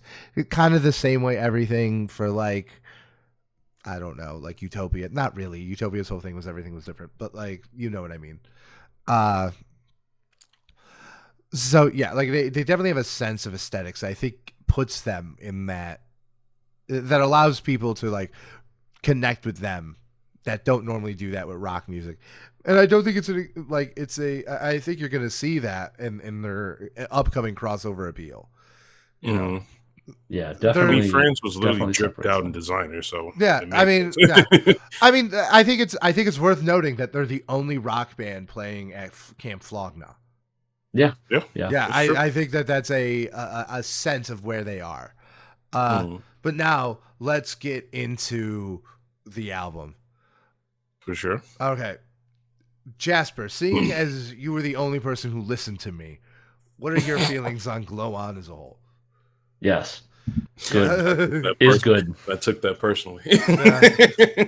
I like this album a lot. Yeah.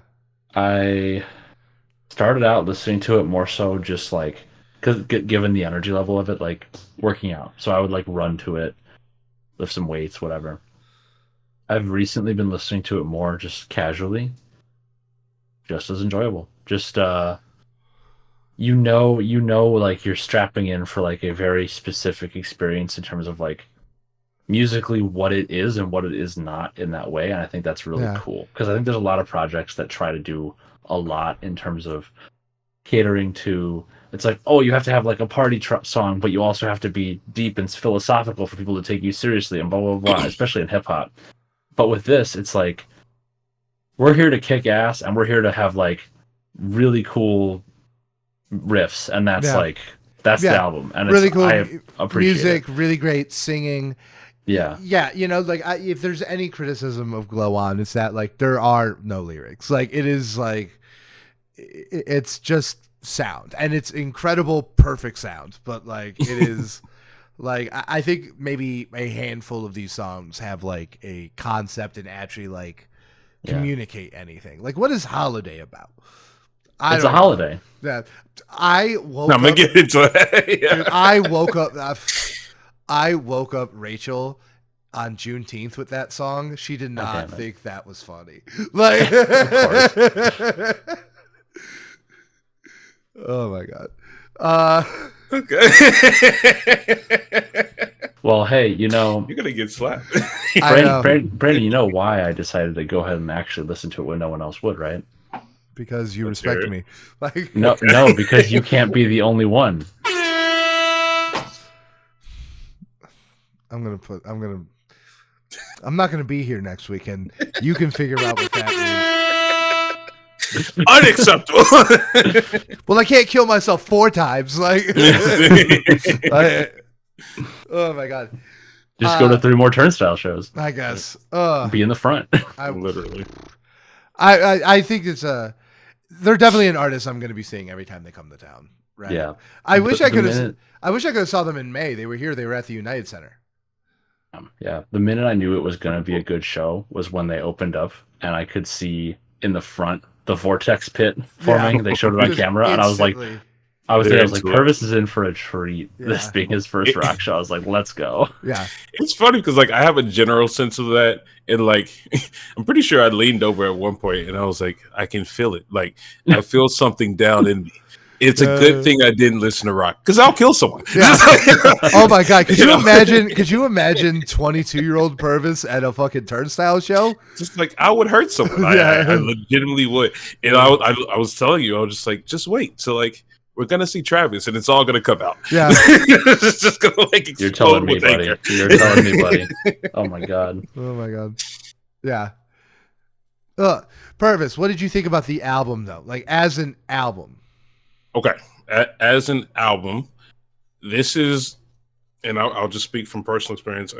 I think this is a great album. I think it's a great group. I think everything comes together very well. With that being said, rock has definitely been my most challenging genre to get into. No. Just because I do focus so heavily on lyrics. And like you said, it's not a lot of lyrics. Yeah. And this even less than Metallica. Right. Like it's significantly less than Metallica last year. It honestly, it caught me off guard because the first time I heard it obviously was in person. And that was just feeling the energy. You're there with the crowd, you feel everything going on, you love that. And then the second time I listened to it was on Spotify, and I didn't pull up anything. I pressed play, and I just like kept going throughout my day. I purposely didn't want to look at the titles. I didn't want to look at features or whatever.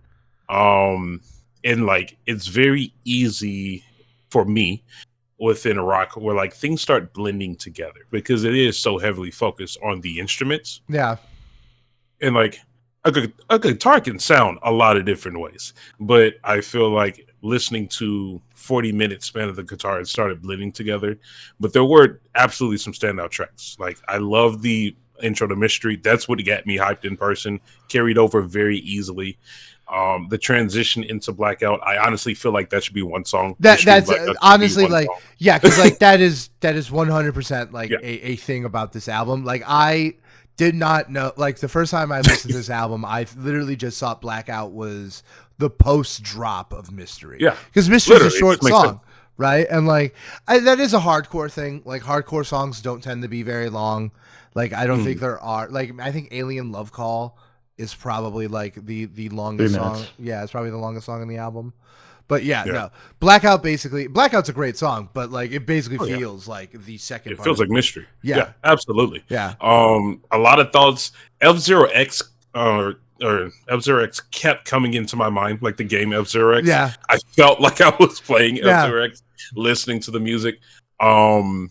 There are some, once we get to the track list, like breakdown, there are some songs I did kind of fall off hard. There's some songs that I genuinely love, but what I found out about rock, I think I like a more smoother rock than like an intense one.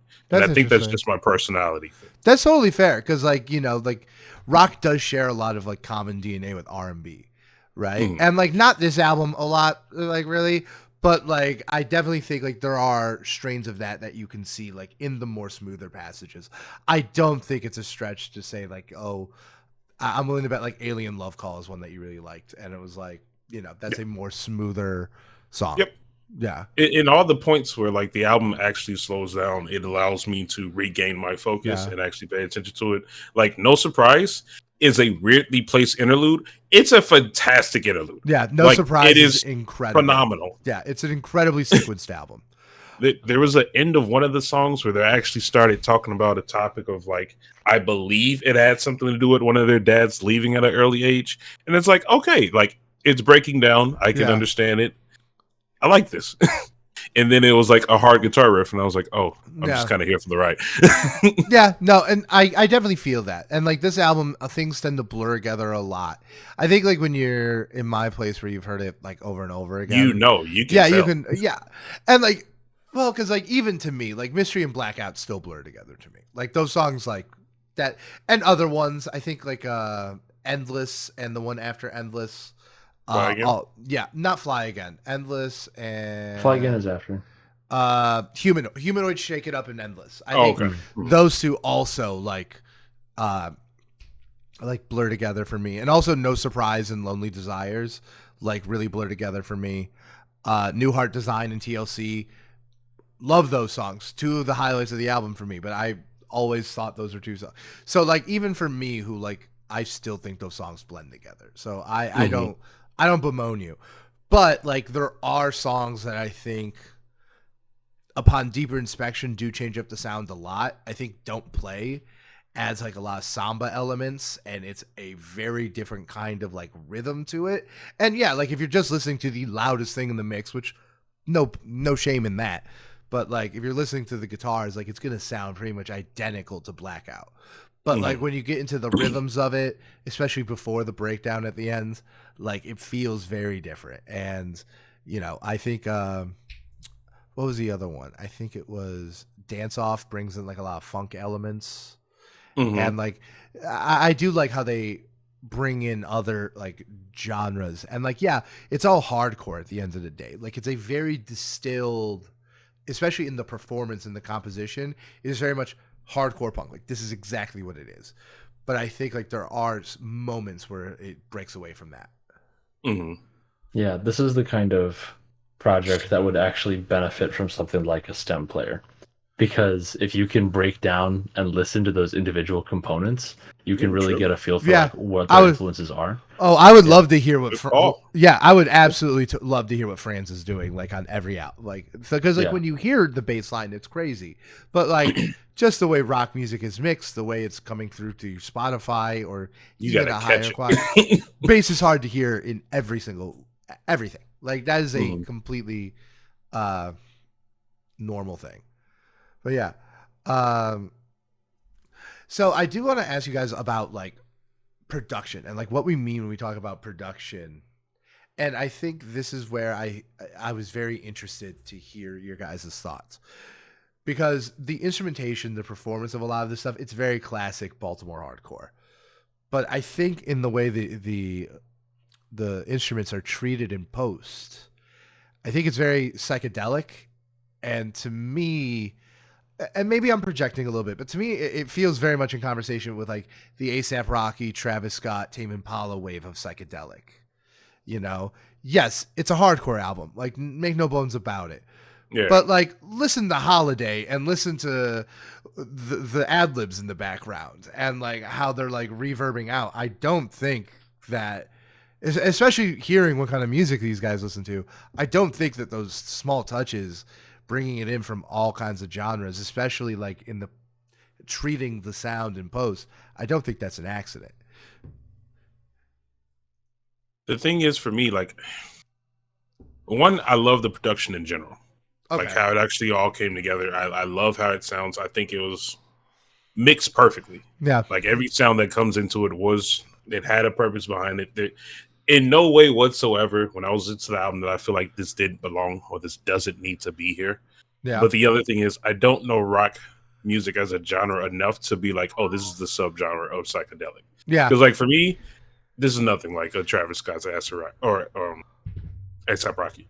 But like for rock music, it might be. That's the other thing. Yeah. I just don't know. Yeah, I think it sounds like more like the modern contemporary psychedelic music, which, let's be real, like is kind of more in the hip hop world. Not exclusively, you know, Tame Impala exists, but like very much predominantly. It feels like a more modern psychedelic sound than like a classic like Jimi Hendrix White Rabbit kind of like Jefferson Airplane kind of psychedelic sound. And I think like this to briefly talk about the album cover, I think the album cover is like a perfect visual representation of the production, right? Because like if you're not familiar with hardcore, you're just going to look at this, you're going to hear this, and you're going to be like, this is a lot of guitar. It's great, it sounds awesome, but this is a lot of guitar, right? But like when you're familiar with the sounds, you could be like, oh, this is kind of something different, you know? Like I would, this is definitely an album that like I think Purvis especially would benefit from watching the Fantano review, because he's someone who can kind of bridge those gaps, because he's pretty familiar with punk too. And kind of like you look at the album and you look at the album cover, and you're like, what the fuck is this? But if you know hardcore and then you listen to the album, the cover is actually like a perfect encapsulation of the sound. It's like dreamy, it's light, it's bouncy, you know. So I think like there's that layer to it. It's just like, you know, if you know what you're looking for, you can kind of see how it differs from everything else. For me, it's also a softness to it, because you listen to the way this is. I don't want to keep coming back to the way it's mixed, but like the way it's been produced and the way everything layers on top of each other and the way every part is played, every vocal component kind of enters the part of the song at which it enters. Nothing has any hard edges. Nothing is super jarring. Everything is smoothed or made soft, and it flows together in a way that I don't know if necessarily traditional for the sound, but other artists have done in the past in rock music and like other areas of rock music. A good example that I think of is like different is like a classic, and Purvis, you probably even know this, Jimi Hendrix, All Along the Watchtower, right? So when he's doing the chorus, or not, maybe it's not even the chorus, it's the verse. He says, "All along the watchtower, princess kept the view." That's like one of the lines in the verse. But when he comes in with his vocals, he's coming in really hot and he's basically yelling it. So what he does to take the edge off of it, instead of coming with a super hard like ah sound, he starts with an O. So it's like O all along the watchtower. Wall along the watchtower is like how it sounds. So you get that kind of like smooth lead in. Instrumentally, this album does that everywhere.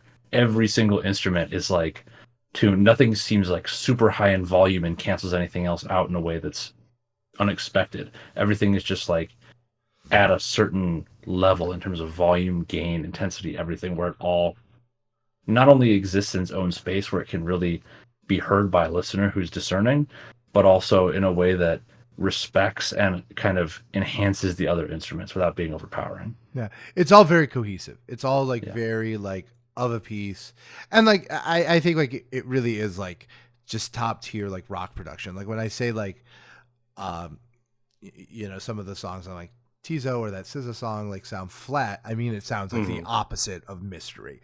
You know, like, so yeah, I think the production on this really, honestly, more than anything else, I think is the thing that really makes this special.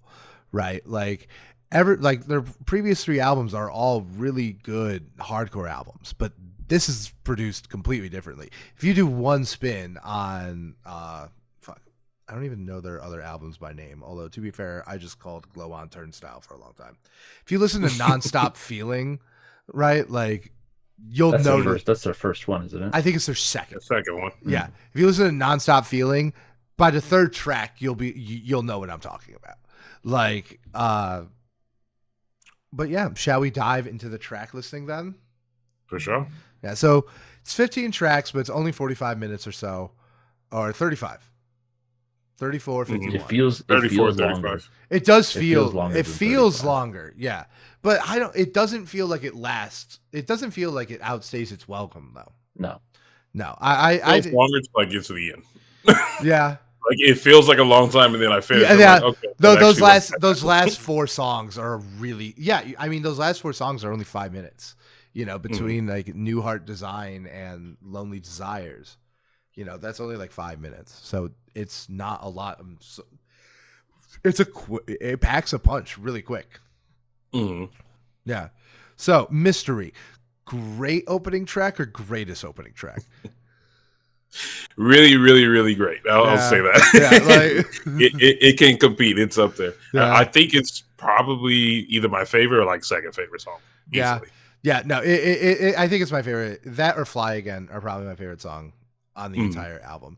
And yeah, I think it's a textbook opener. You know, like I think it just pulls you in. I think it immediately hits you with the aesthetic of the album. I think like you know exactly what the rest of the album is going to sound like based on Mystery. Like even like the weird kind of like songs that kind of like take a couple steps out from the sounds, right? I think like Mystery is like a big encapsulation of it. And like the singing is just insane. Like it's just a wildly anthemic song. I genuinely wanted to sing along in person. I didn't know the lyrics. Yeah. Like I was actually upset I didn't know the lyrics. Yeah. You could just, that's why you just do the gang vocals. Oh, whoa, whoa, whoa, whoa. Like, Yeah. That's why they're there. And then it cuts immediately to Blackout, which is like their big hit. Phenomenal song. Yeah, Blackout's incredible. Blackout's a 3-minute long breakdown. I will say this. I don't get where people are coming from when they say, I know a lot of people say this is the best song on the album. I don't know about that. But I think it's like, it smash cuts right into the rest of the album perfectly from Mystery. I'll say that. Do you think it might have to do with this being sonically, I think, closer to the original like hardcore sound than some of the other stuff? Because I feel like this has that kind of beat to it that has that. No, that's the part I like. No, that's the part I like. I just think like maybe it's some of the sonics of it. You know, I mean, don't get me wrong. Like, it's not like I ever skip Blackout, but it's just like I just don't think it gets to the highs of, you know, Mystery, Fly Again, Holiday, TLC, or at least for me. Oh, also, I never said my opinion on this album. I think it's great. I think it's probably, if it's not clear enough. yeah, low-key, besides After Hours, is probably my favorite album of the decade. It is incredible. I very much think it's hardcore's Blonde. That is very that is like my hot take. I think it is hardcore's Blonde. It's funny because I was gonna bring that up eventually because obviously it's very difficult comparing something to a Blonde to Pimp a Butterfly. Yeah, it's very difficult. Dark Twisted Fantasy. Like, I understand it's meant to be almost impossible because it's the best music we've heard in our lives. Yeah. When you said it was like it was relating to Blonde, I went back again. And I was like, I need to, because I didn't catch it. I was like, it must be something I'm not catching. Because, like, in my opinion, I feel like Blonde, obviously it is R&B, but like the impact of Blonde, it transcends so much. No, it's Blonde more than about the transcends genre. R&B. Yeah, 100%. Right. It will bring people who have never heard R&B before into the genre to find other music. Yeah, does Glow On do that? I'm curious, just in your opinion. You are the example of that. You've been saying that for the last half hour that this perfectly pulled you in to the genre. You're not familiar with hardcore, and yet here you are, not just listening to rock, but listening to a very insulated subgenre of it, and being able to articulate it in a way that is like I think someone familiar with the music. I think you're the proof that it is. To be honest, like the thing is this: like I'm not going to listen to other music in this genre, though. Sure, I don't listen to other R&B aside from Blonde. I do, but that's different. Like I gotta see it. Maybe I don't know. I mean, the Weeknd is alternative R&B and pop. I wouldn't consider that like straight. It's up like R&B. a subgenre, not like traditional. R&B. I think like he's pop nowadays, but when I do him, he was straight R&B, so I'm calling him straight R&B. I don't give a fuck. You were there. Yeah, I was there in the original days. I saw him from Drake's blog. I knew about Drake's blog. Like, I'm just gonna put it out there: Alien Love Call and Close to You, similar energy. Yeah. No, and like, look, obviously, like, there's going to be inherent differences, but because like one's a hardcore album, one's an R&B album. But I think as far as like just taking a specific sound, combining it with like the classic elements of the genre, and then elevating it to the point where it is just considered kind of high art, even by people who are outside of the culture that it presides in.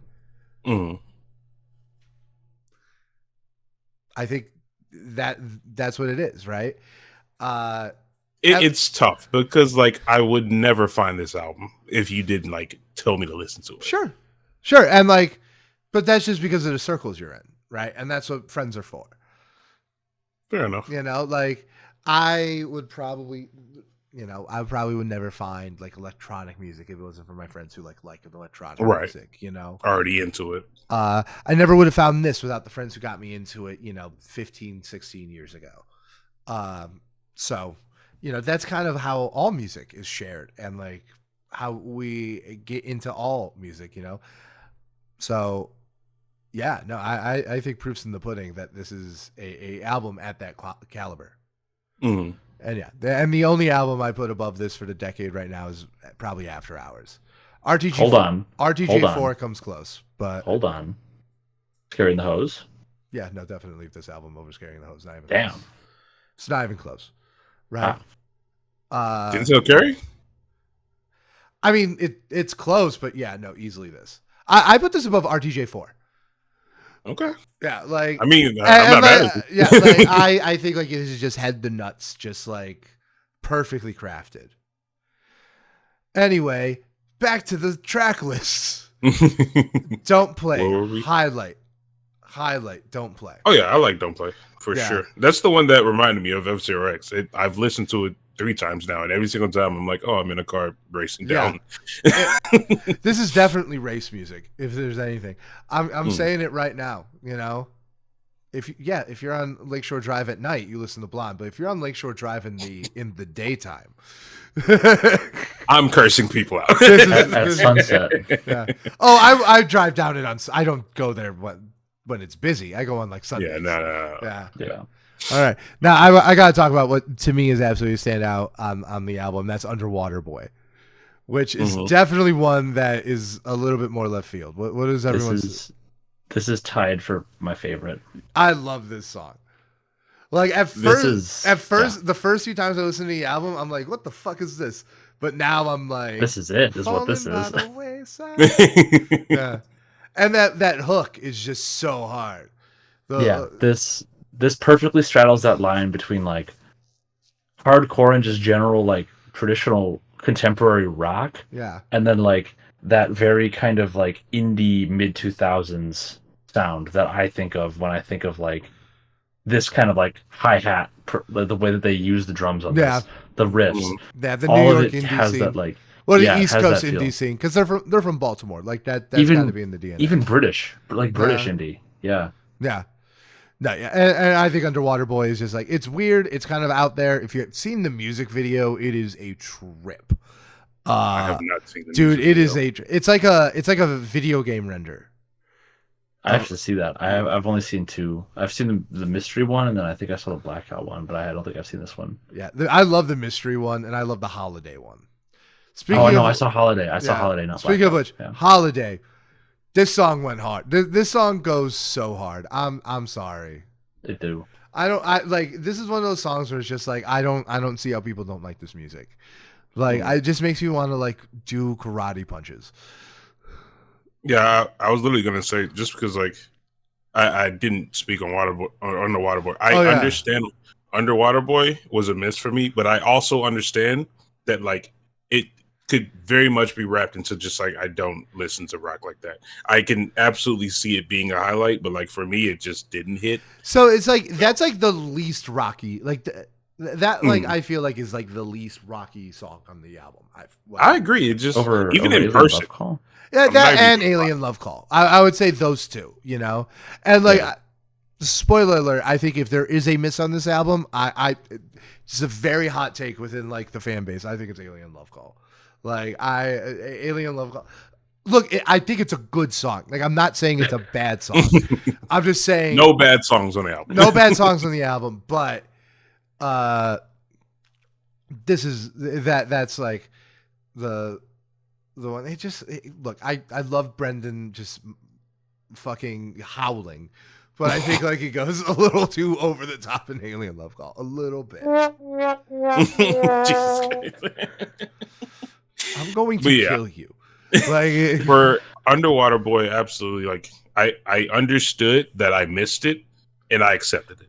It was fine. It just didn't hit for me. But I don't think it's a bad song. But then, Holiday definitely brought it back just because like it was super high energy. That's definitely one of the more like pumped up songs. So even in person, when I heard Underwater Boy in person, they did like a different intro to it that was much slower. They did, and like even in person, I was acapella. like, they had like a lead up, yeah. But yeah, Holiday was super high energy, which led into like Humanoid, Shake It, and like kind of like the middle part of the album. Yeah, this Holiday Through Fly Again is a pretty big sequence, and it just kind of like all like, once again, like this album, and you know, I think it's up in the air if you think this is a good or a bad thing. It feels like just like a series of sequences, right? You have like Mystery through Don't Play, you have Underwater Boy, which kind of stands on its own, you have Holiday Through Fly Again, Alien Love Call kind of breaks it up again, Wild World and Dance Off feel very of a piece together, and then that last finale is just like a quick run. I think Dance Off Onward really runs together. Oh, 100%. And like I wonder how much of this is like intentional, because like I think New Heart Design and TLC, especially TLC, is like one of my favorite songs. Like, is one of my favorite songs on the album.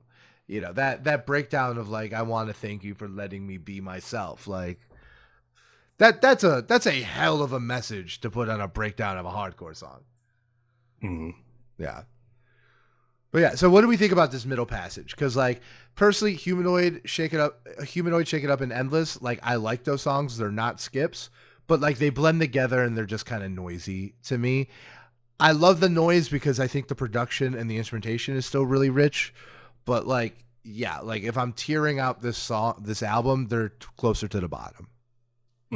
Humanoid, Shake It Up, definitely. I do like the instrumentation on Endless though. Yeah, no, like I like the instrumentation, the production on all of them, and I think I like Endless a little bit more. I like the singing in Endless. Yeah, I mean, like the singing is good on all of it. I think that's what I really like about Fly Again, is just like, I think the singing is crazy on Fly Again. And to me, like that it just ramps up to a highlight for me. Mm. But then it gets the Alien Love Call, and that I assume that's a highlight for both of you guys. I love it. That is my favorite song. If it's not Mystery, it's Alien Love Call. Yeah, for me personally, because it was the first like slow down. Yeah, I mean, it really is like that and Underwater Boy are like the two, like it slows down and it kind of takes a breath. And like, yeah, I can get it, and like it's a specific sound. I'll give you that. Like it is a unique sound that you don't really get anywhere else, even on the album. Yeah, but yeah, no, it's to me, like if there's any of them that don't hit as much, it's that one. But to each their own. Can you show the people at home the shirt you're wearing, like the full? Yeah. Oh yeah, it is the Alien Love Call. It's the Alien Love Call because it's got the it's got the alien. Can't be the only one. Yeah. 10 out of 10, dude. Oh my god. Yeah, I like that. Yeah, dude. Shout out to Turnstile for $35 merch. Like all the artists there for very cheap merch. Yeah. But then I think New Heart Design and TLC are iconic tracks. I love like the back half of this album. I'm not gonna lie, I didn't like TLC. For me. Oh my god. Just for me. That's ridiculous. I know. That's I know that I was holding off because I know you like that one. What about New Heart Design? I like New Heart Design. I think that's the best lyrics. I eventually put up the lyrics for every song. Yeah. That actually had the best lyrics, even though lyrics isn't a highlight like on the album. Yeah, no. That one stuck with me a lot. I actually genuinely enjoyed No Heart Design. TLC, you brought it up earlier, Jasper. I think this is jarring for me. It almost like even in person, because I feel like there's a somewhat familiar flow, and like not to get too critical of like 1 2 3 4 like beat and like timing of beats, but even in person I stopped head bobbing because I couldn't catch the beat. Like TLC is the most chanty song on the album, and it's very jarring for me. Yeah. And you help me find myself and stuff like that. I get it. It's dope. It's a good message. It just didn't hit for me at all. I just didn't connect to it personally. That's fair, I'm but sorry. you're a bastard. I'm sorry. Musically, I do slightly prefer New Heart Design. I like the way it breaks down in the second half, and I think it's like a nice kind of change in volume and pace. TLC, though, I have no problem with it as a track. It's just not like, in terms of the elements that can make it up, it's not one that stands out as much for me. Yeah, it's also, and I think with Blackout, I think it's like one of the more traditional hardcore-y ones. Yeah. To me, it hits because like this is like the traditional hardcore sound I really like, and New Heart Design is very much like the full Turnstile. It's like I think like with like Mystery and like Holiday, like it is like the best like showcase of their sound. You know, it's like a Wicked Games in that regard, where it's not like necessarily his best song, but it's the one that is like, that's what The Weeknd is, you know? And then we get No Surprise and Lonely Desires. You said you liked No Surprise a lot. That's interesting because I think it's good, but not great. Like, yeah. For me, I loved it. I don't know. I like interludes a lot. It immediately reminded me of interlude. I've always wanted to make. Yeah, exactly. Yeah, it's weird placement for an interlude, but I mean, it kind of works. I think it's sequenced really well with Lonely Desires. Yeah, and I think they made it work. Yeah, I think that's why it works. Typically, for other interludes that I'm familiar with, it's literally breaking up and out. The interlude would be, it would be where you said the sequences are. It would be Underwater Boy or Alien Love Call. That would be where the interlude should come. But I like interludes a lot, so it's. And the other thing is that like the idea of a hardcore song just being 45 seconds isn't that crazy, you know, for that genre. But No Surprise is its own thing, right? Like it's definitely an interlude. Yeah, and then I think Lonely Desires, like it's not a highlight for me. I don't think it's like the greatest closing track of all time. Although I do love how it fades to the same synth riff that opens up Mystery. I do love that little touch of it. It's a nice cycle to that. Yeah. I like that. I like the vocals on Lonely Desires a lot. Yeah. Musically, I don't think it's that interesting, and I actually think it sounds a lot like Territorial Pissings, like Nirvana. Oh, that's interesting. I do. Oh, I would. Listen to them back to back. Yeah. It's very similar.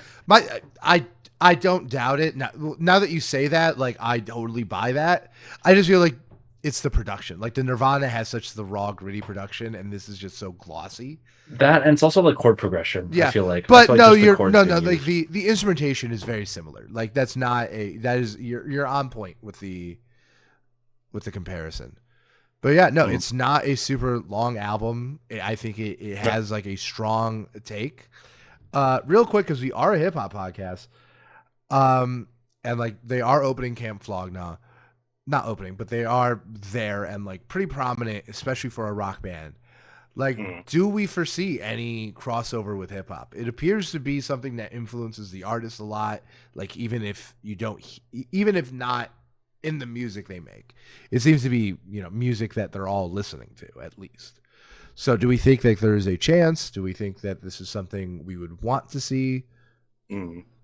Jasper, you want to go? Yeah, I want to see this. I mean, I think about this sound, and I think about when I try and like cross it over with rap, I think about Pink Tape and how much better a lot of songs on Pink Tape could have been if somebody like this were featured as like the musical guest on some of those tracks. Yeah. Oh my god. Yeah, and like get rid of CS. Baby Metal is fine, but I would love to hear what these guys sound like with Uzi as like a vocalist. Yeah, and like to me, like this was exactly what I was thinking through Tizo. It was like, imagine if he was working with not just Turnstile, but like other rock artists of this caliber. Yeah. And I just think I think Brendan Yates just could sing a hook for any artist, right? Like I think you could get him anywhere. And I also think, Franz is like a musical genius. I definitely think you're going to see him spread out and like produce a lot of stuff. Yeah. But yeah, no, I think like if they do enter hip hop, it's going to be like in the form of like as individuals or intersecting with artists who already dabble with rock sounds like Uzi or Tizo or, Rico Nasty. What about as the backing band for Run the Jewels? I don't know. I don't think that's the right vibe. I think Run the Jewels is a DJ group. Like to me, like Run the Jewels is 60% LP's sound. Like yeah, I could see that. Yeah, but I would love like.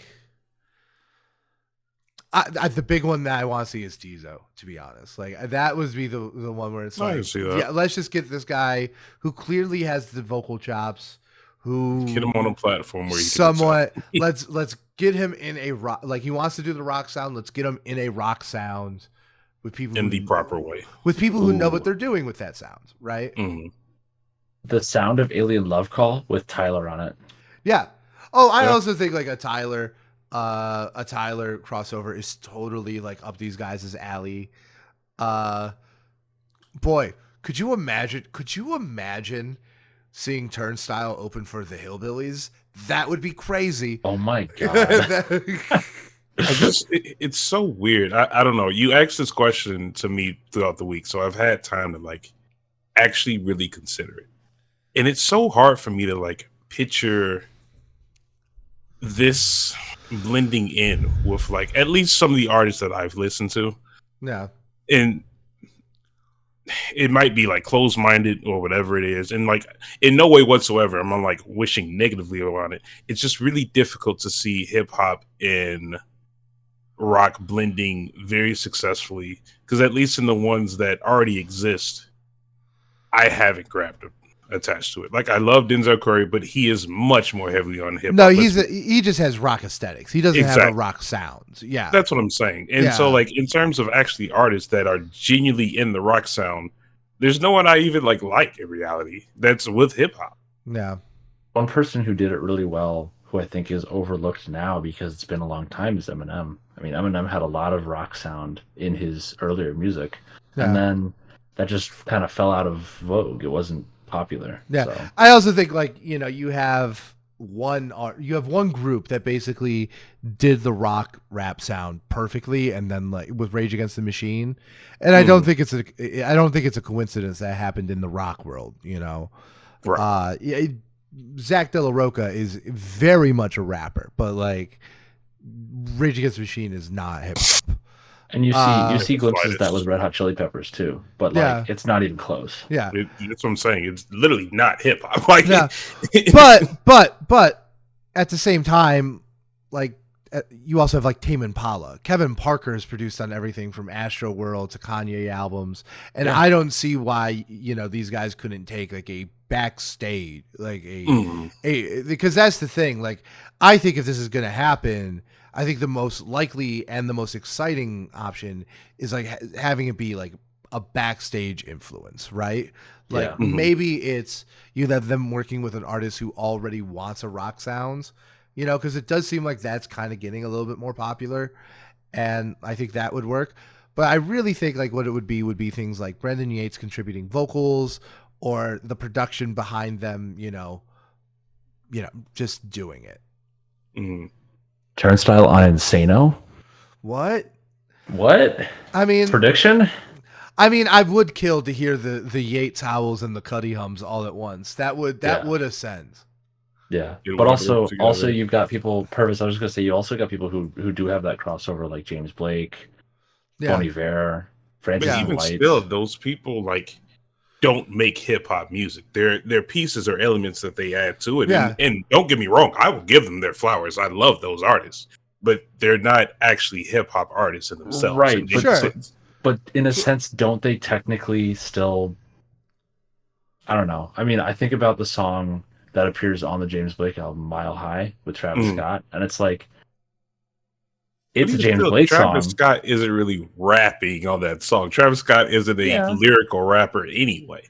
Yeah. No, I know, but I think that's what I'm saying is the difference is like hip hop from like a musical standpoint versus hip hop from like a rap, actual spoken lyricism standpoint. Yeah, where it's like I think elements of hip hop could totally lend themselves, or like these artists could definitely like produce or work to produce music using elements of the hip hop sound without explicitly going into like the lyrics or like the lyricism of the genre. And also, like, which is what we were talking about with Red Hot Chili Peppers, for example. Yeah. It's like they dabble a little bit. Yeah.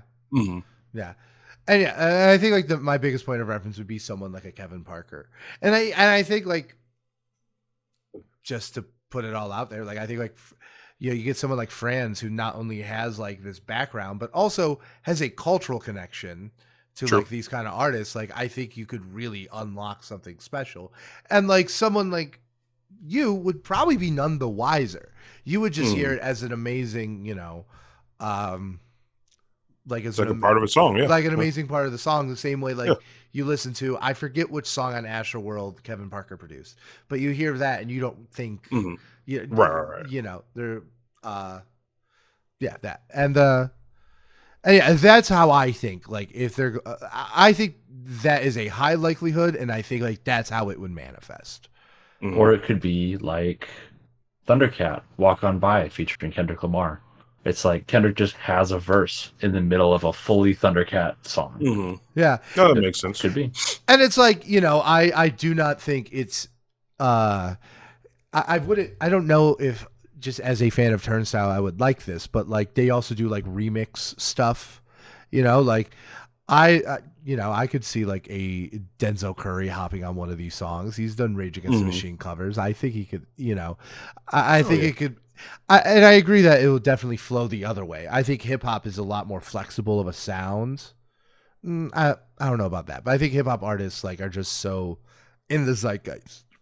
I think what it is. Oh, sorry, I didn't mean to cut you off. No, I was done. Oh, okay. I heard you hiccup.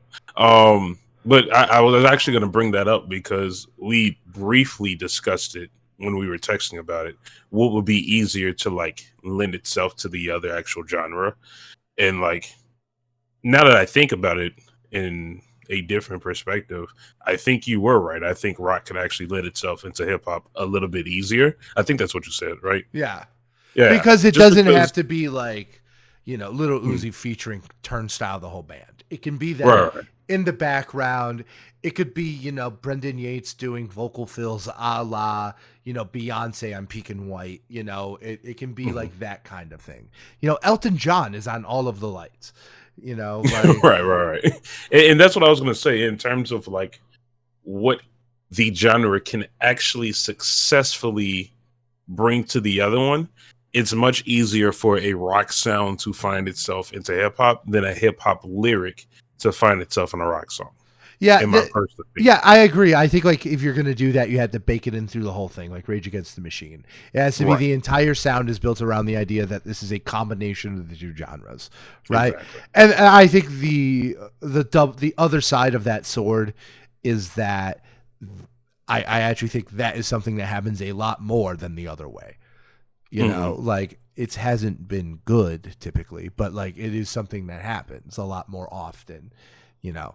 Just because like of the relevancy of rock music, you know, like Tame Impala has been like one of 3 relevant rock artists, but that's not going to be the case, you know, in a year or even right now. So I think like it's an exciting future for like anyone who likes the mixing of sounds, I think. All Jasper, right. it looks like you have Yeah, it looks like you have something you want to say. like you literally was about to get it out. I can see it through the mask. Because we're about to do grades. I was just gonna say this is kind of that thing that I alluded to a couple weeks ago when I said that like the genre blending is going to be more trendy again, or like continues to grow trendier, and we're going to see it in even like poppier spaces. And I know it's already happening, but like I think that this is a prime example of like a candidate for that. And it's like, hey, you know, that thing is like it's happening. It's happening right now. We're watching it happen in slow motion. It's like tectonic plates. You don't see them, but then eventually it just happens. Boom. But then you have mountains, floats, right? Yeah, like, exactly. Yeah, reaching new heights. Yeah. Right. All right. Do we want to do grades? Okay, I'm gonna go for A+. Like this is an A+ album. Get that out the way. A+ album. This is easiest. Right. No further questions, Your Honor. Easiest A+ I've ever given. I'm just here so I won't get fined. All right, Jasper. Okay, you want me to go? Go for it.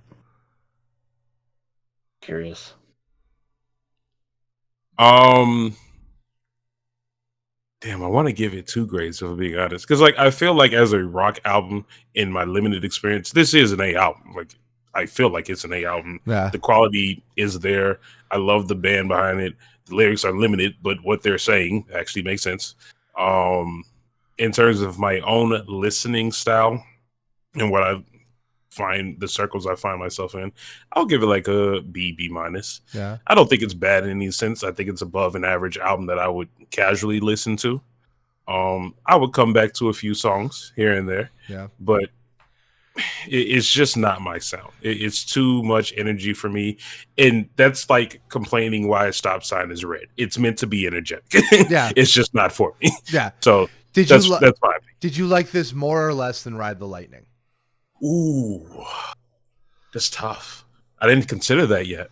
That is a tough one. Yeah, Jesus, I should have thought about that beforehand.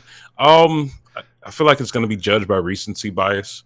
I do like this a lot, but like, Metallica's got that classic like structure behind it, and they also have like they also have like more of a lyrical hook, you know, like it's true. You know, you listen to Ride the Lightning, there's like stories there's like a point, it's a concept album. I will say this was easier to get through, so I will say Turnstile for now. Yeah, but I did like Metallica. I don't want to take anything away. No, I get that. I would have thought you would like this more. To be clear, yeah. I don't know if we technically did a deep dive on it, but we also, when it was the 30th anniversary, we talked about Master of Puppets. Yeah. Oh yeah. See, like it seems like apocryphal for me to even to me it's like one thing because it's like, oh, Purvis has listened to 2 albums on this for this show. Like, can you directly compare that? To me, it's like I can't compare Turnstile to Metallica. You know, like that's just like apocryphal to me. It's impossible. Yeah. Yeah. I was just thinking, that just made me think of this thing I saw. It was like a tweet when Squid Game came out. And it was like, in many ways, Squid Game is exactly like Parasite. guy who has only ever seen 2 Korean films. Yeah, Right? Yeah, it's true. It's true. I love the meme where it's like guy who's only ever seen Boss Baby, and it's like this movie reminds me of Boss Baby. Yeah. Like, Jasper, what's your grade? Yeah, let's hear it. So we do pluses and minuses for everything. Yeah. So I'm gonna go right in the middle, and I'm gonna say A. Okay. It's not an A plus for me because I think that even though it has a 35-minute runtime, it feels like it sticks around longer, and I think a big part of that is because the last 5 tracks do blend together for me in a way that isn't bad, but if it were more defined or like a little more varied, I think it would have a bigger impact, kind of like the front half does. And I think that if it had that, the pacing would just feel a little bit more consistent, because the pacing right now, it feels like strictly laid out, like well thought, first Well-oiled 2/3. machines, yeah. Exactly. And then it's like, like the rest of it. Yeah. Yeah, it's a quick in, quick out kind of thing. Like that's definitely true. So that's fair.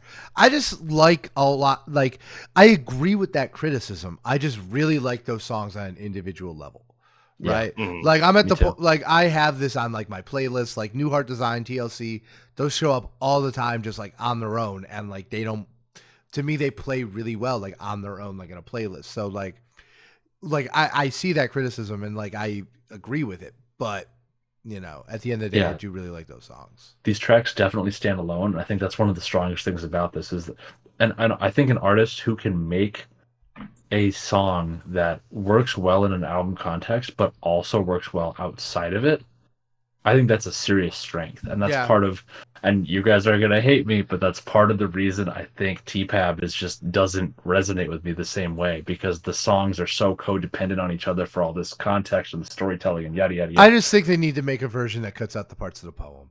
I agree. I totally agree. You might like it more, yeah. I mean, I disagree because I think I think TPAP songs show up all the time on my playlist, and I'm always like, sick. I love Black of the Berry. Sick. I'll listen to you every single day. I'll listen to you every single day. The only one that does for me is All Right. I'll listen to All Right. I'll listen to I. I'll listen to the single version of I. Like, Hood Politics. Okay, bro. Wesley's Theory. Like, we know.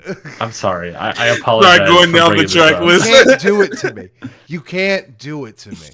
Now I have to. Now we have to end the episode and do recommendations. Yes. And should we go through them? Yeah, let's do it. Do you want to go first? Sure. Yeah. I think I mentioned earlier, but I've listening to a lot of Brett Fayez. I went back to listen to Sonder, the group, and Make Me Stay is a phenomenal R&B song. Very smooth and surprisingly not as toxic. Sonder is nowhere near as toxic. Exactly. Sonder I like a lot, and I like the singing a lot, but it just didn't reach me as an album. It's fair. Yeah. All right, who's next? I'll go. So I just want to drop rapidy rap songs. And the first one, I'm going to recommend a song from this year that I can't stop listening to. I also think it's the best video of the year. And that's Die Today, Earth Gang and Spillage Village. That song hits. Earth Gang's a classic. That video's incredible.